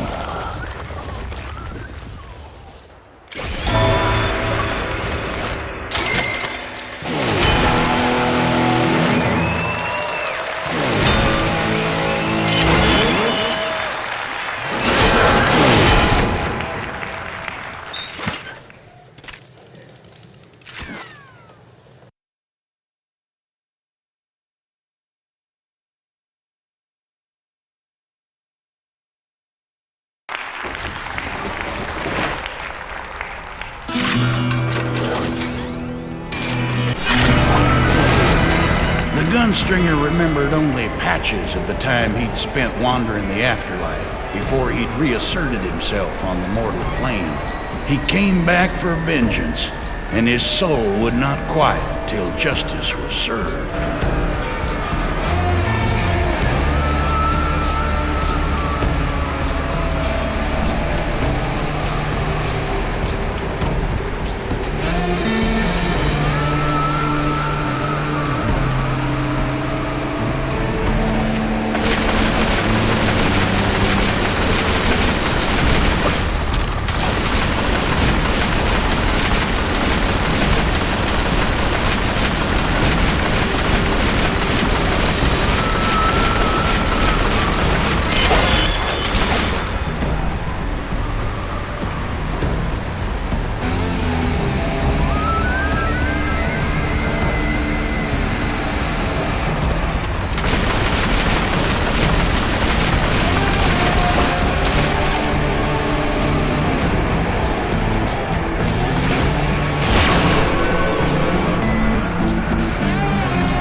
Took on new meaning as the Gunstringer shook the cobwebs from his head.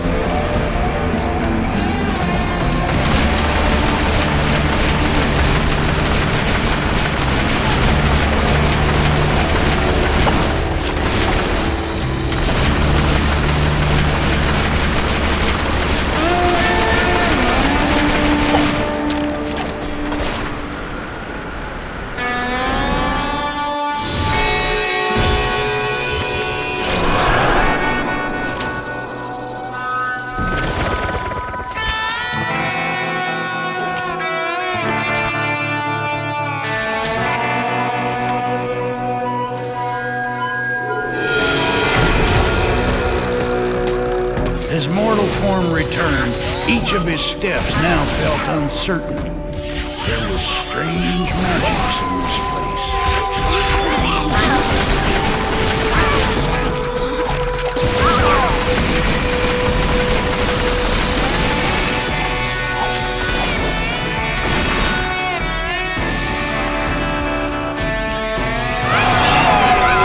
The souls of the dead were jealous of any life, even the small glimmer found in the reanimated bones of the Gunstringer.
The underworld was well pleased with the wrath of the Gunstringer.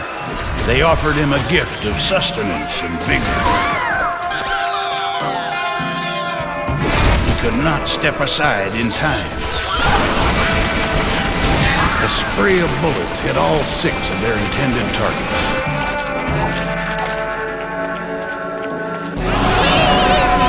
Desperately, they pulled at his soul, hoping to take his place in the mortal realm.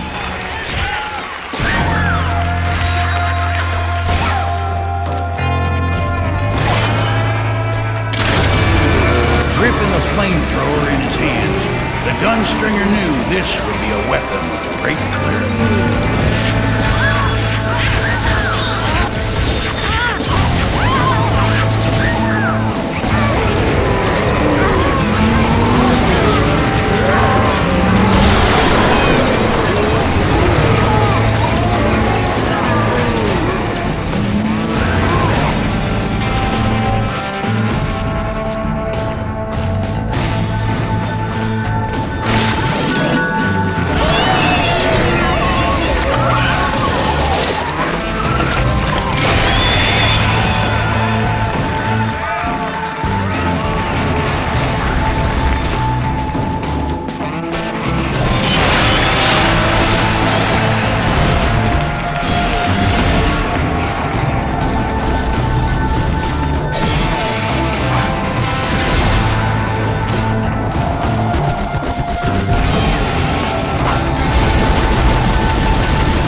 Bruised and battered, he couldn't take much more.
Gunstringer was sure of that. But these were her lands, and nothing here seemed for certain.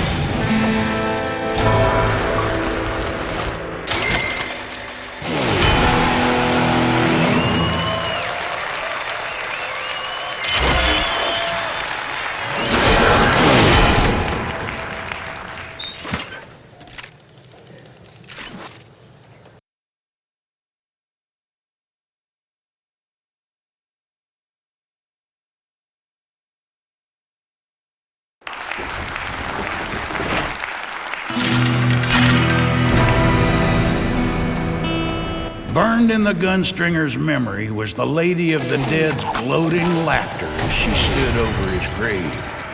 Spurned and jealous, she'd turned the others against him, plotted his early exit from the mortal realm. There wasn't a horror in this place that would stop him from exacting his revenge.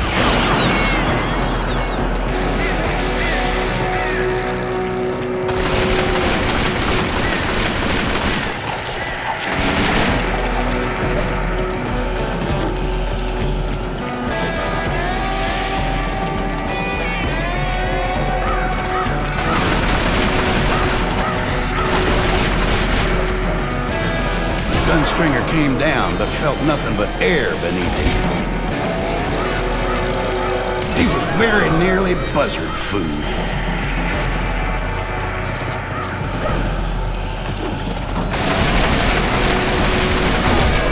Missed.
Others had been driven mad by the whispers from El Taco Diablo, but the Gunstringer's focus never wavered.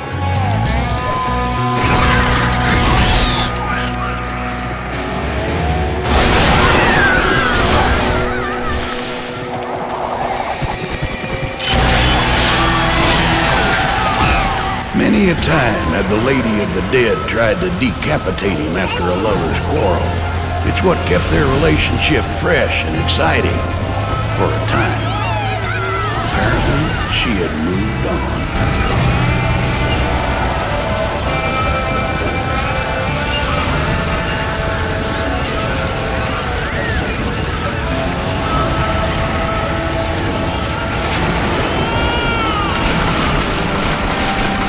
He was stuck stuck in a jackpot now.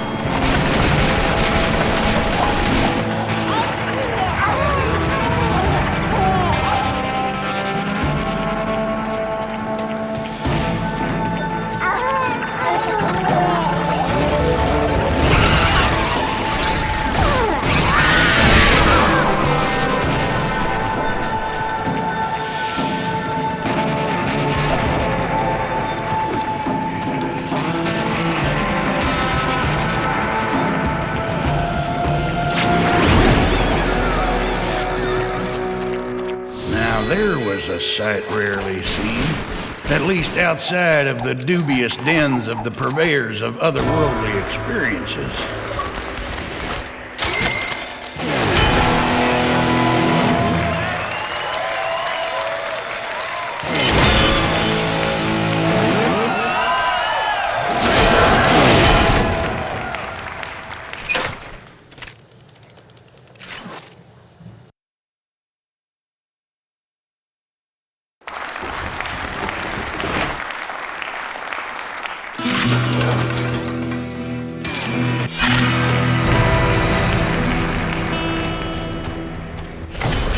The Gunstringer suddenly recalled his father's dying words to him. Never talk out loud to your hat in public. Never let a coyote represent you in court. And most of all, never ever mess around with a voodoo priestess. For once, he had to admit the old man had a point.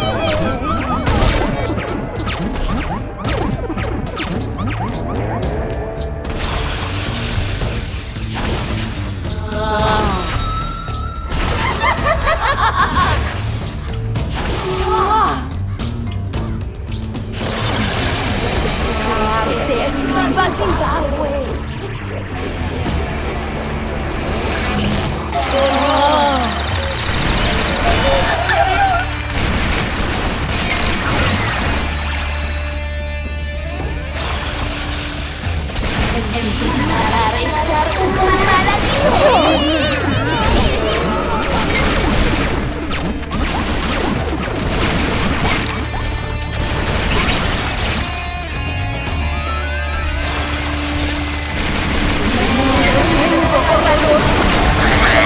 The Gunstringer leapt in and struck the Dark Queen with a flurry of blows.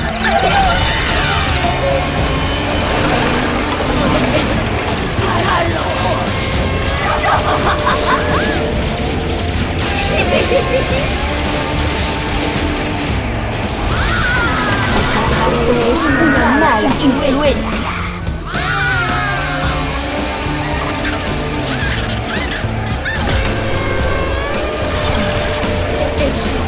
Una maledición influenciar.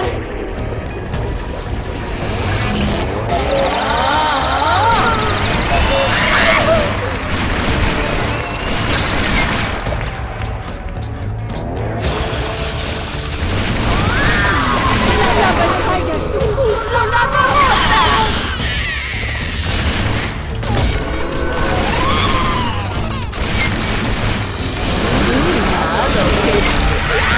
It would take more than bullets and fists to bow the Voodoo Queen. Her time had come, and it was the Gunstringer who was the true master of death.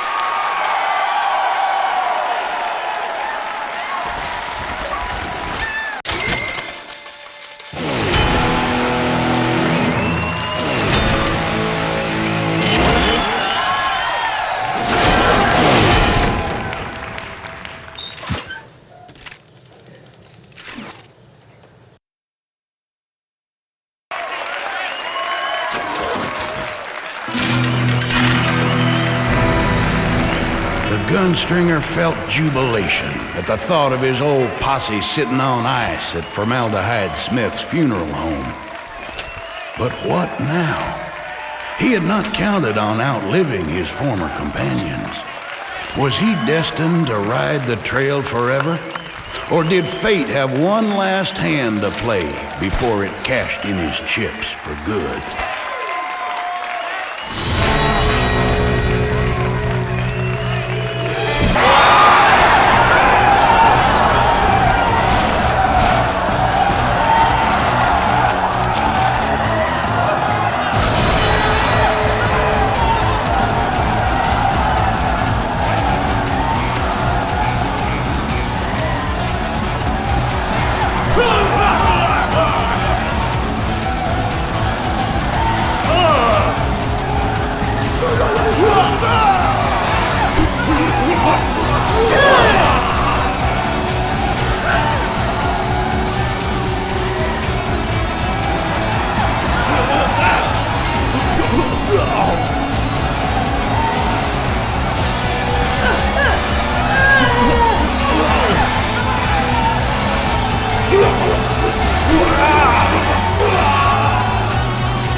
Day by day, everything you were is more and more forgotten. What they used to say may still ring true, but now your heart is rotten. Don't deny the invitation for one more chance. Don't deny your enemies their one last dance. Grasp the cold grip of your gun. No one lives to tell the tale. They paid the price to know to them they were for sale. The vengeance trail is miles wide. Each step feels like 2 or 3 strings of fate. Pull you there, nowhere to hide. Memories of past, your only guide. Retribution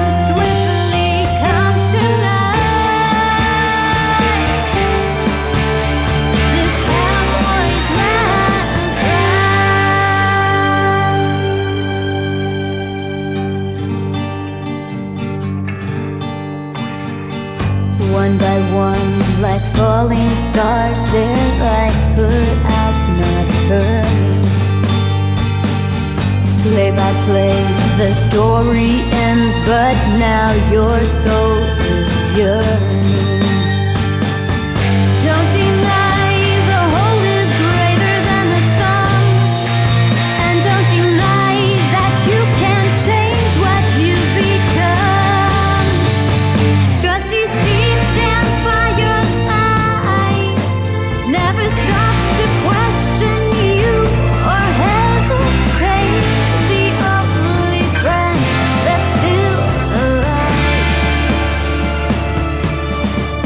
No matter what they try to say, truth is covered up, disguise, talking cheap, heart skips a beat, stare in their eyes.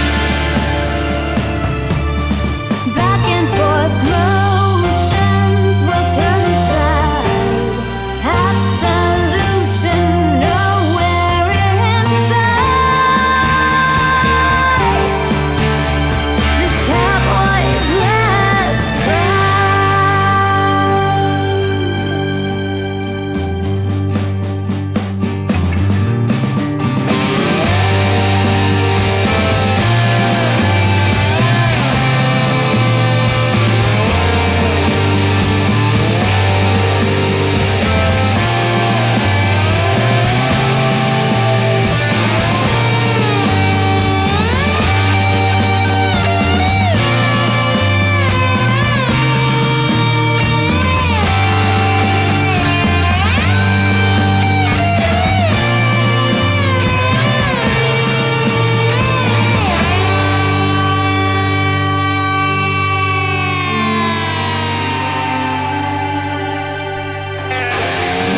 Now that you've gone and chosen a side,